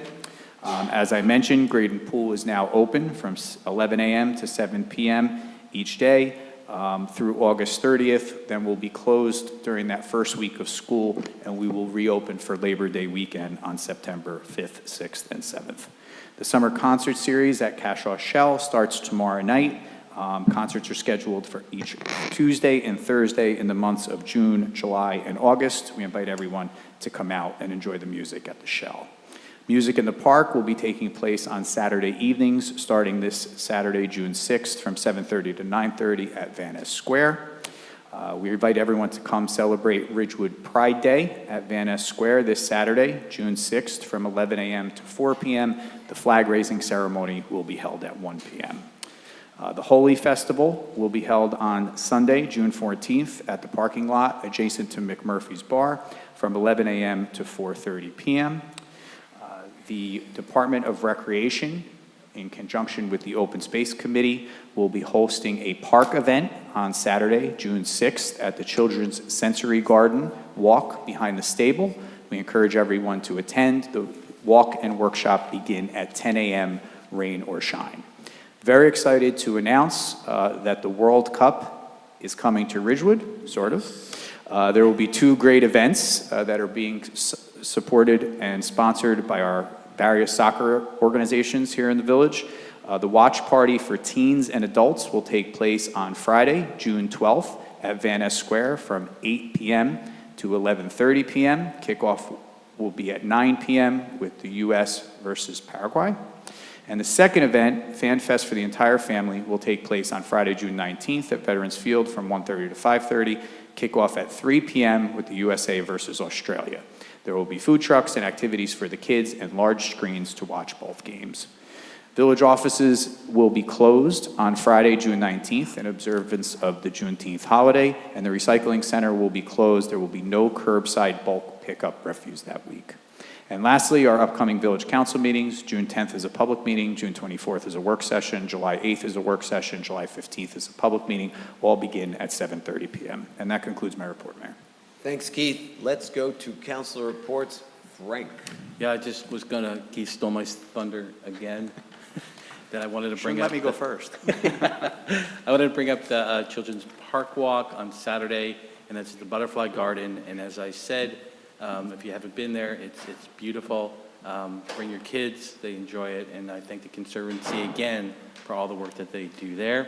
That, and then I also wanted to wish my son a happy birthday tomorrow, 23, and that concludes. Very nice, Frank. Siobhan? Sure. So we had a Fields Committee meeting yesterday morning, and several things were discussed. First of all, if you can believe it, we're discussing fall schedules, which is kind of exciting. We also had a long discussion that the tennis courts are being upgraded by the Board of Ed this year. As you know, we have a shared agreement with them. We do it, then they do it. I wanted to let people know to keep on the lookout. If you have a membership, this may interrupt a little bit level of play. We don't have the dates, but we are looking forward to getting them from the Board of Ed. I want to thank RASA because they, I know several members were here earlier, but RASA talked for a long time about the World Cup party, which Keith highlighted. We encourage everybody to attend one of these events, but as many of you know, RASA stands for Ridgewood Adult Soccer Association, and this council approved them as a recognized member. And since joining the Fields Committee, they have promoted, obviously, something that's interesting to soccer, but it's community gathering. And they were talking about how this is a vision of the future for people who are seniors, meaning senior citizens, not seniors who are in high school, to meet, gather, and enjoy and watch our country celebrate things like hockey. And they feel that these watch parties for the World Cup will be obviously to celebrate the World Cup and soccer, but the sidebar interest will be a love of the community and gathering. So I want to thank them for that vision and sharing it with our committee. I want to let everybody know that Fields will suspend for the summer. We will possibly meet in August, but there will be no July meeting, which is so exciting because it's one of the earliest meetings. Also of highlight on the schedule, this Friday, Access is meeting at 1 o'clock instead of our traditional 2 o'clock time, and we pulled it up early because we are partnering with both Evans Committee and Mayor Paul to discuss some plans for a private viewing area similar to the silent Christmas tree launch that we have. Details are emerging, and stay tuned for them. And lastly, Shade Tree will not be meeting on Tuesday, and we have pushed it out to the 24th, which is the last Tuesday of June. And we are no longer sapling light. We are sapling medium heavy. There's still room, if you live in the Ridge School District, to adopt a sapling. We always like to do our intercompetitive with this. We'd like to get more than we did last year in Ridgewood. We are currently less.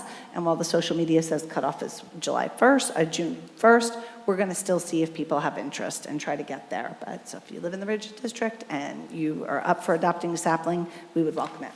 That's it. Thanks, Siobhan. Evan? As none of my committees have met in the last week, I have nothing to report. And there you go. Pam? Okay, I am excited to report that the Executive Director for the Ridgewood Business Alliance started work on June 1st. He is setting up his office at 75 North Maple, Suite 103. He's already going door to door to meet the various landlords, tenants, merchants. He has a wealth of experience running business improvement districts in Staten Island and more recently in Milburn Short Hills. He has a degree in urban planning, and I really look forward to what he has in store for Ridgewood. The senior breakfast at Graydon was a lot of fun. They had a great band. Every year they have a great band because Deanna Shavlik sets it up. And by noon, that crowd was dancing.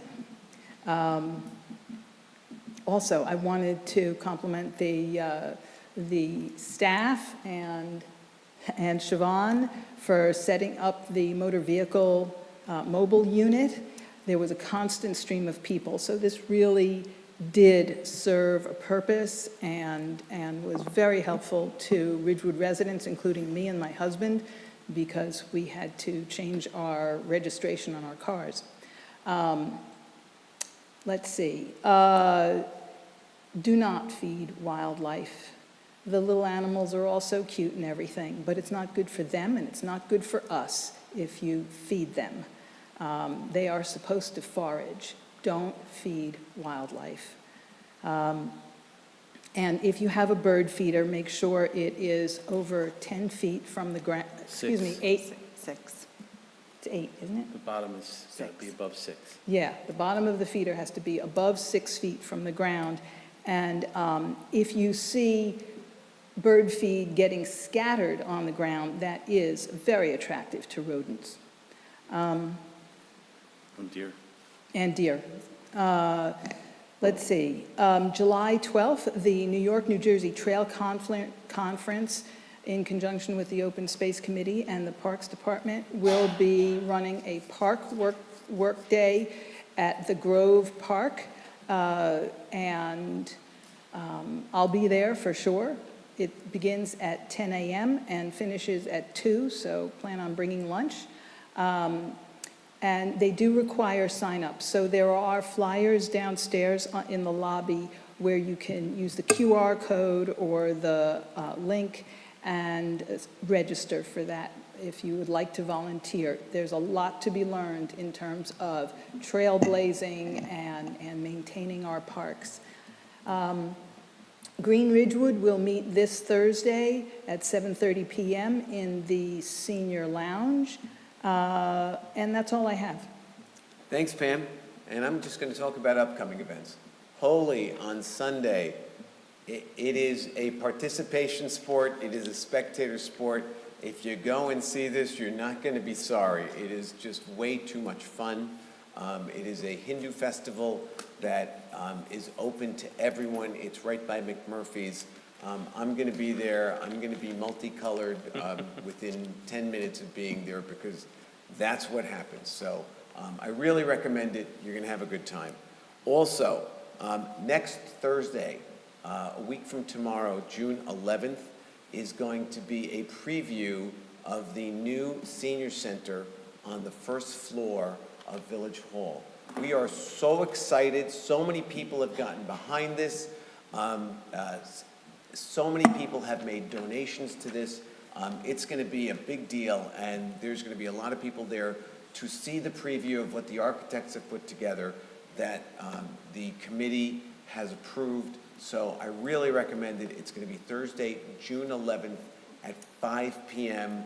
There will be wine and hors d'oeuvres there, so come on down. It's going to be a lot of fun. And that's all I have. And let's go to our regular agenda. Keith. Mayor, tonight under Ridgewood Water, we have the declaration of surplus property. As you can see in the draft of the resolution, we have one Ford F-450 4x4 dump, a Ford F-250 4x4 supervisor truck, an International Reading 2024 utility service truck, International Work 2008 Star Service truck, and a meter test bench. All will be attempted to put out on Gov Deals to see if we can raise some revenue as we discard the materials. Everybody good? Let's go. The next item is the extension of the train station concession vendor, which is Boxcar. As you may remember, back in June of 2024, Boxcar was awarded a 3-year contract to provide concession services at the train station with 2 options to renew for an additional year for each option. The first year of the contract expired on June 9th, 2025, and the second year of the contract will expire on June 9th of 2026. The third year of the contract will run from June 10th of 26 through June 9th of 27. The payment of $600 per month with utilities included in the monthly rent will be continued for the extension of the contract for the next year. Everybody good? Yeah, my fellow commuters, thank you, Keith. This is a great deal. And Thank Heather, because I still say Boxcar was all her idea. It's I fantastic. just want to say thank you to Heather. Heather, too, because that place was not only vacant and not generating that revenue to offset the taxpayer dollars, but it wasn't affording anybody a service. And I'll just say this, because when Evan and I were campaigning on the train platform, I had a hot coffee, and I ran into a friend, and she's like, "Where'd you get that coffee?" And that was only when I realized that how bad to be commuting during post-COVID era and not even be able to get a coffee. So thank you to Heather for making that happen, and Matt for the lease. Super exciting for our commuters. Yeah, great. The next item on the agenda is a memorandum from Dylan Hanson, which is the recommendation for the extension of the SDL license renewal.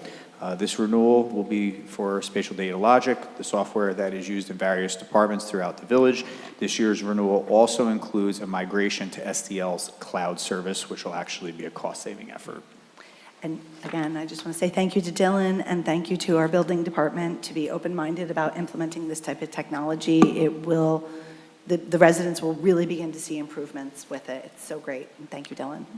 The next item is an acceptance of a donation for the mid-block crosswalk on East Ridgewood Avenue.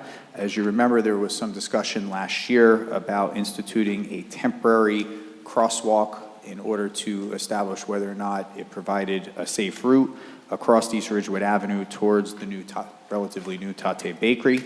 The police department and the engineering department worked collaboratively to set up that temporary crosswalk, and they are both recommending that it become permanent.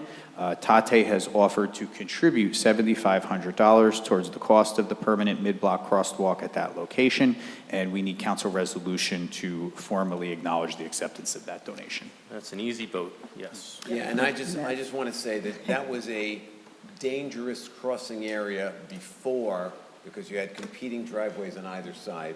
And I want to thank Tate because they came in as public-spirited citizens of the community and said they wanted to contribute. So it was a good thing. On that as well, we are up for a pre-construction meeting with Smith Sonde, who is our road resurfacing contractor for 2026. This will be the first item on Smith Sonde's project list here in the village as soon as they mobilize. Keith, you stole my thunder again. I was going to thank engineering for putting that first on the list of the projects for this summer. And because it's a workshop, I thought Paul was going to announce his favorite Tate dish because he does love it and it's true. Okay, the next item on the agenda is an ordinance authorizing a special emergency appropriation.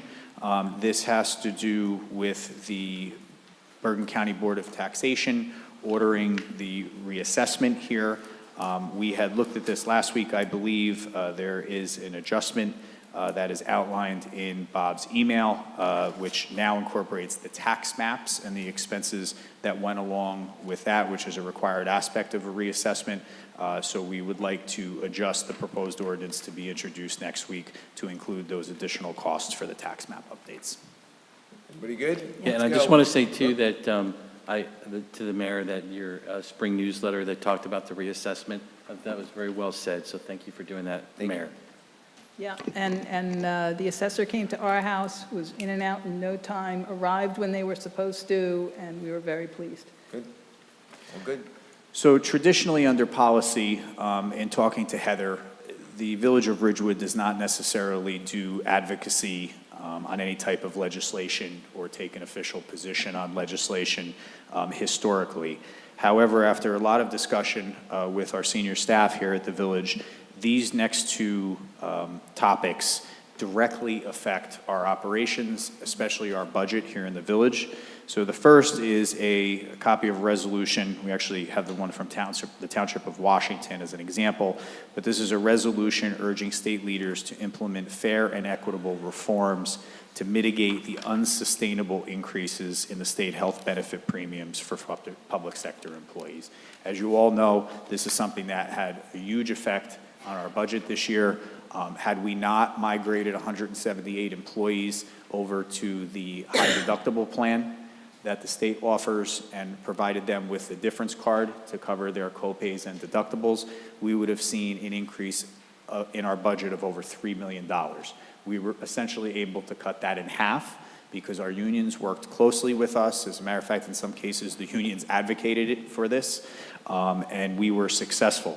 But now they're already forecasting an increase in excess of 20% for calendar year 2027. That's unbelievable. Did you just say that? I did. I was just having a decent. And listen, any news article that you pick up on a municipal budget, on a school budget, on the county budget for 2026, it all relates back to health benefits, whether it's through the state health benefit plan, which are the most exorbitant increases, or whether it's through a private plan, through Aetna, or AmeriHealth or something of that nature.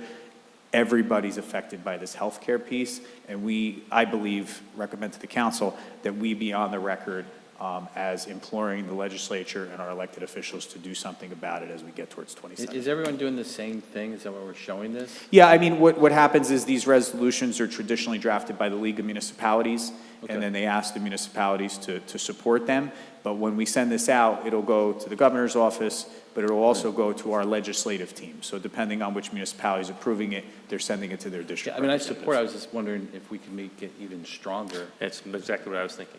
Yeah, is there any more advocacy we can do on behalf of this? So we don't even dress alike, but we think Yeah, alike now. there's, I'd hate to give the both of you a red pen down at that end of the day. I got that. I got like the red shirt. You got the blue tonight. But I can't think of a single issue in my 3.5 years on this council that has gotten me more upset than this. The incompetence from both parties in Trenton and basically pushing a tax increase down to the municipalities while not taking responsibility for it is absolutely inexcusable. Inexcusable. The fact that they want to pile on another 20% next year on top of the 36% last year, I think it was 20% about 2 years before that, it is inexcusable. And this is one of those issues that folks who are not into municipal politics do not get, and I promise I will settle down in a moment, but people don't get because it's very complicated. But this is the type of thing that affects your tax bill. It means we can't do the things we want to do, and it's because Trenton can't figure out how to run a decent health care plan. Healthcare across the board is going up, but nobody in the private sector is seeing these type of double-digit increases going year after year after year. Again, it's inexcusable. Anybody else? I think Evan's voting yes. Let's do it. In all seriousness, if there is additional advocacy, if they want people to No. show up in person, let me know.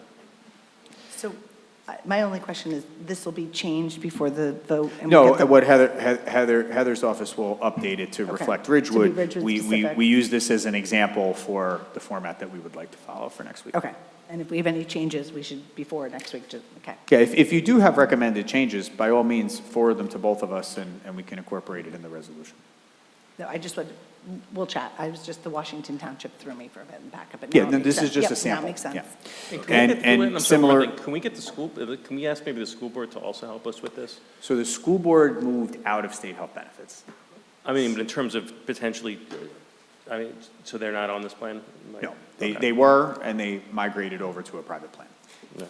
So, the next issue, again, directly affecting our budget, is a resolution calling for the restoration of the energy tax receipts and increased municipal aid to provide real property tax release. That was the original intent.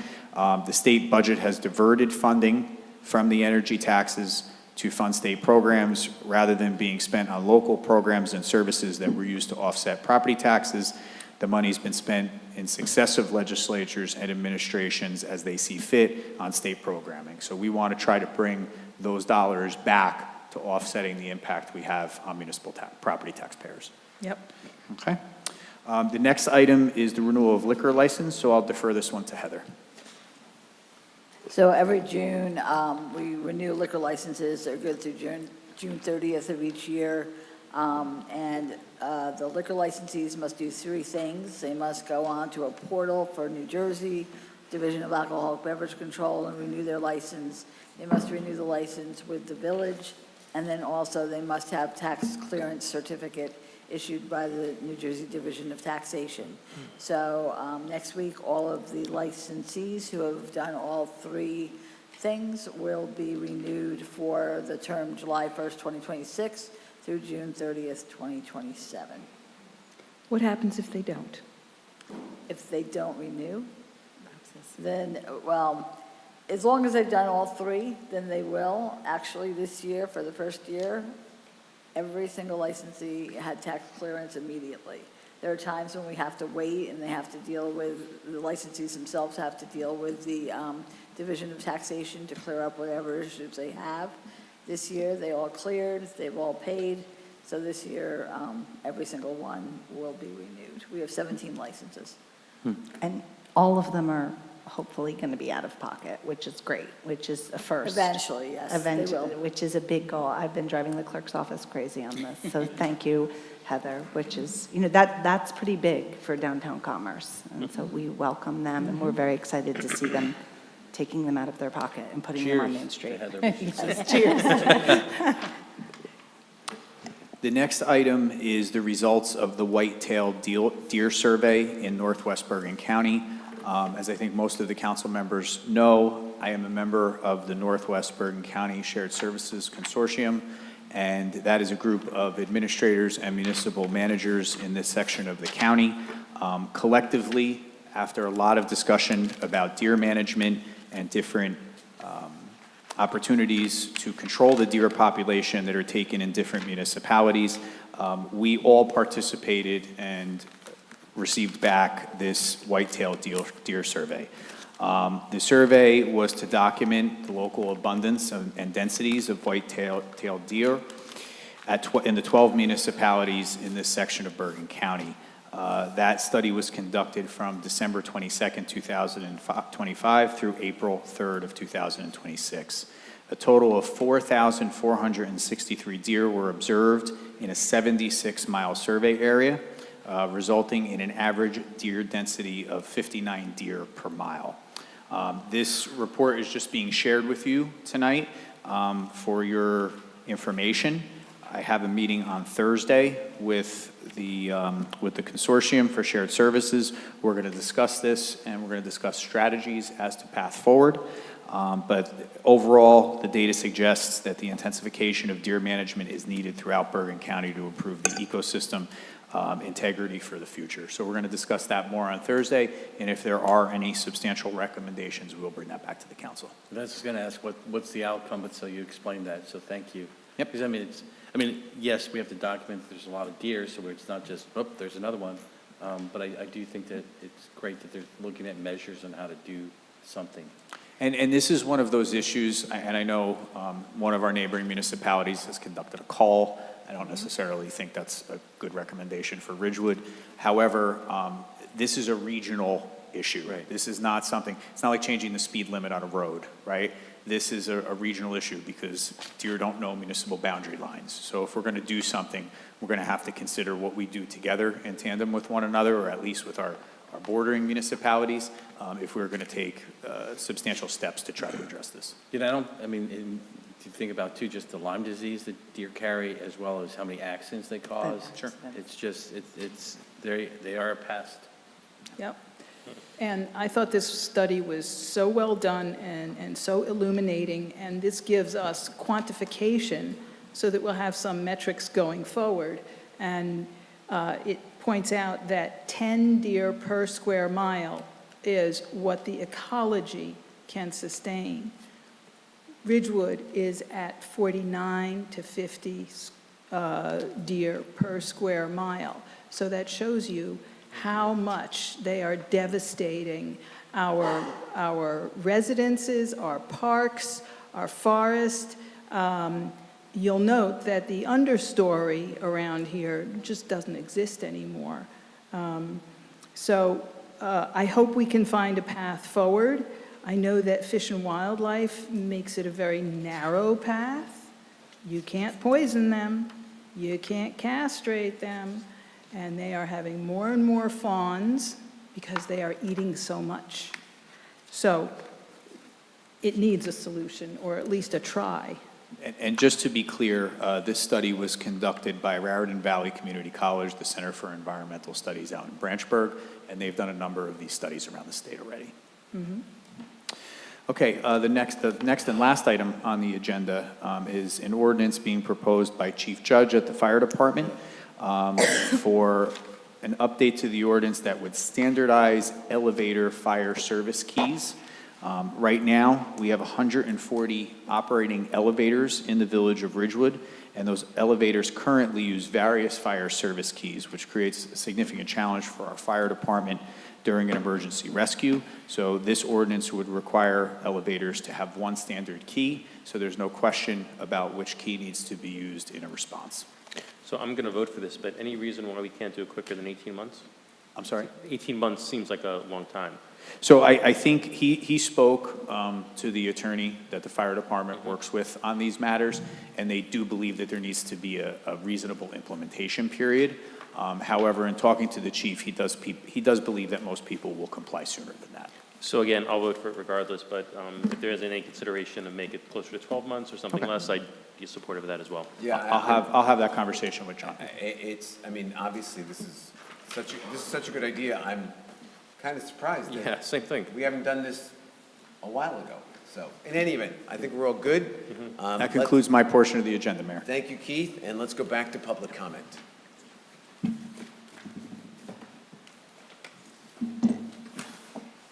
Ellie Gruber, Ridgewood, thank you for giving the measurements of the field.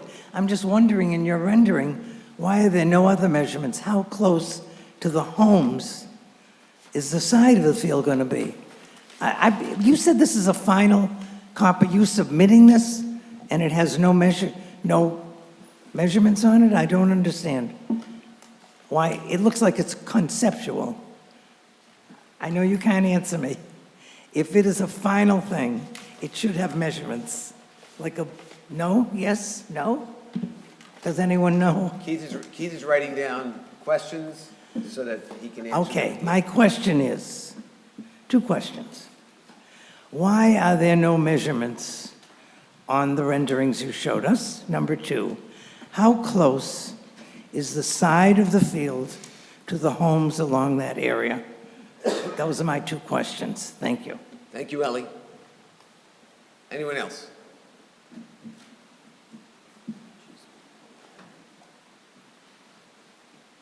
See, respectful, courteous, I love that. Thank you. Lillian Blood, Ridgewood resident, not talking about pickleball.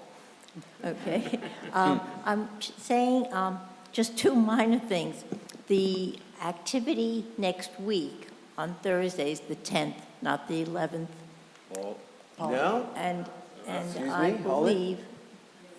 believe, It is the 11th. and what? It is the 11th. You're right. Next Thursday is the 11th? Next Thursday. My mistake. Next Thursday is the 11th, and the only reason Okay. I'm absolutely certain is because Nancy just said it, so. Okay, okay. And the other thing is that it's not a senior center, it's a community center. Oh. So Okay. that's important. It's important. Thank you. Thank you, Lillian. Michael?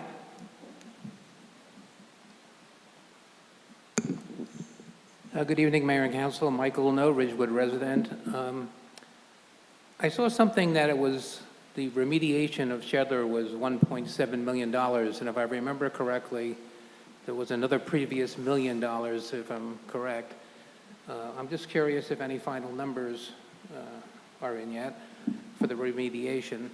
But the more important question is, how are we going to double check, triple check, quadruple check to make sure that the soil that's being brought in is clean? I know we were told that the last time around, and now we're spending several $1 million this time around. Number 2 is, I wish that the young gentleman, Kevin, could have hung around for a while, because there were a lot of questions that came up, and there were some that didn't come up. For example, are there going to be lights on this field? Nope. No? Okay. And I know Mrs. Winograd mentioned there's going to be some safety up and down fences around. I was at a soccer game this weekend, and one was 10 and 11-year-old kids, and the other one was 12-year-old boys, and they can really hit the soccer balls. One kid hit a soccer ball from midfield directly into the goal, and the other ones kicked them all the way into the woods, so there's quite a bit of power in the way that they can kick the ball. So are there going to be fences around the entire field, including where the houses are? And I know you said that there was going to be some lightning detectors. Is there going to be any kind of overhang? So if there is lightning or something like that, will there be a safe place for kids to go in the event of a lightning storm? Thank you. Thank you, Michael. Hi, good evening. Jennifer Devlin Burke, 400 Lincoln Avenue, Ridgewood. I was a little late to the meeting because I was attending my daughter's choir concert over at Westside, which is always a beautiful night. But listening to Siobhan speak earlier about how long this is taking, 17 years, it struck me that my daughter is 17 years old, and I moved to Ridgewood in 2008, and she was born in 2009. And I'm sitting in the choir concert tonight, and the theme was about love and community, and it was just wonderful. And then coming in here and thinking, wow, 17 years, she's my youngest of 3. It's taken since 2009, when I gave birth to her, for this to actually come to this field and the Shedler property to come to this point. That's almost 2 decades. It's crazy, it's inconceivable. I might be retiring, moving out of Ridgewood in the next 5 years, and I just hope that this community space comes to fruition. I think about having raised 3 children through COVID. I think about the isolation. I think about the siloing that we had to go through. I think about the floods, the numerous floods that have happened since I've been a resident since 2008 in this town. My 3 children are so active in this town. I have now 2 children in college. They were all very active with lacrosse and soccer and flag, every sport you can imagine. My weekends were spent on these fields in Ridgewood. My son going into 9th grade, we had tremendous amount of floods that year. We were also coming out of COVID. I can't tell you the number of times between like 2000 to 2020 to 2022 where the fields had to be closed because we had tremendous flooding. There's so many times where they had their practices canceled, they had their games canceled. These children need space. They need community space. And as a community, as a neighborhood, this should be something that we embrace. And I'm totally respectful of the neighbors, and I understand that there are concerns, and I want to thank the council because I think the plan you've put forward has been very gracious to the community. But I would love to see at this point a community space that we can all use, all residents in our town. And I'm just thinking, if I were coming to Ridgewood now, and this park was built, this beautiful park and playground and fields, I would love to live in that neighborhood. I remember when I moved in, I live on Lincoln Avenue. It is a very busy street, and it's a very noisy street, and it always stressed me out when I had young kids. But if I lived in that neighborhood, knowing there was a park that I could go and play with my children there, that would make me very happy. So I want to thank the members of that community because you're giving our children a gift. So thank you. Thank you so much. Anybody else? Seeing no one, I'm going to close public comment and entertain a resolution to go into close. Whoops, excuse me, I do it every time I get tired, sorry, I apologize. If I may? Yes, thank you, sorry. To Ms. Gruber, so when we said final plan, this is, what you saw tonight was obviously an abbreviated version of the engineering plans. The rendering is what has been put out for public edification. Engineering plans are dozens and dozens and dozens of pages long, especially on a park similar to this. In addition to that, the specifications, which is the actual bid document, is going to be the size of a telephone book. If we remember what a telephone book is. My kids don't know what a telephone book is. But that's going to be the size of those documents. So with respect, you know, we're not going to put that level of detail into a public presentation. As after the feedback from tonight, Suburban will go back, they will refine anything that came from tonight's public presentation, and then they will begin to finalize these documents which need to be sent to the State Historic Preservation Office. Those documents, once they're submitted to SHPO, will become a matter of public record. So they will be able to be reviewed, they will include dimensions, they may even be complicated to read because they're going to be official engineering plans that are designed for the purposes of being followed during the construction phase of the project. So that's where we are on that. With regard to Mr. No, so Mr. No, we had originally adopted a bond ordinance, the council adopted, that was for the purposes of testing, which was the matrix work effort, and then remediation. When we received the bids back from the second round of bids for the remediation project, we then opened up that dialogue with the Bergen County Joint Insurance Fund And they are funding us $1.6 million on top of the $1 million that was initially appropriated. However, I want to stress that the initial $1 million was not exclusively spent on the remediation, because all of Matrix pre-testing was taken from those funds as well. I do not have final numbers. In preliminary discussions with North Star, which is the remediation contractor, I'm led to believe that we may have some breakage on this project, so it may not cost as much as the bid was awarded at, but I'm not willing to commit to that yet until we know exactly what we find and what needs to be removed as we close out this project by the end of the month. Oh, and the other thing I wanted to mention, with regard to fill that leaves village property, and with regard to any future fill that comes onto village property, everything will be tested and has been tested since the situation with the berm came forward, and is also reviewed by a licensed LSRP, a licensed site remediation professional. You've been to many meetings, you've seen Chris Pittarisi. He is the Matrix LSRP. Everything that comes on site or goes off site, every document is reviewed by him to make sure that it is able to be brought off property to where it needs to go, and on property to ensure we have clean fill for any aspect of the project.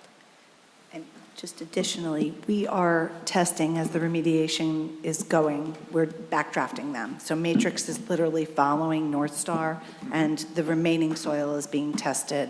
So like if 10 feet of the berm was removed today, tomorrow they would go and test as they're following along, and that's coming back very well. And I did want to say, make sure you tell your soccer players to come to our World Cup watch party, and I've seen them in our neighborhood. They're very impressive. The Nose daughter lives in my neighborhood. So all kidding aside, anybody who can kick a goal from midfield should come to this watch party and do it again for us. Anybody else? Good. And with that, we will entertain a resolution to go into closed session. Be it resolved by the Village Council of the Village of Ridgewood that the Village Council meet in closed session on June 3rd, 2026 at 7:30 p.m. or soon thereafter, as the matter on the agenda can be reached, and that said closed session be held in the caucus room on the fourth floor of the Ridgewood Village Hall, 131 North Maple Avenue, Ridgewood, New Jersey. Be it further resolved that the matter to be discussed in closed session is limited to legal matters to include Ridgewood Business Alliance. This matter is allowable under NJSA 10:4-12 et sec. And be it further resolved that the minutes of this meeting shall be made available to the general public when such matters have been deemed completed by resolution of the Village Council. May I have a motion? So moved. Second. Okay, all in favor? Aye. Thank you. This is what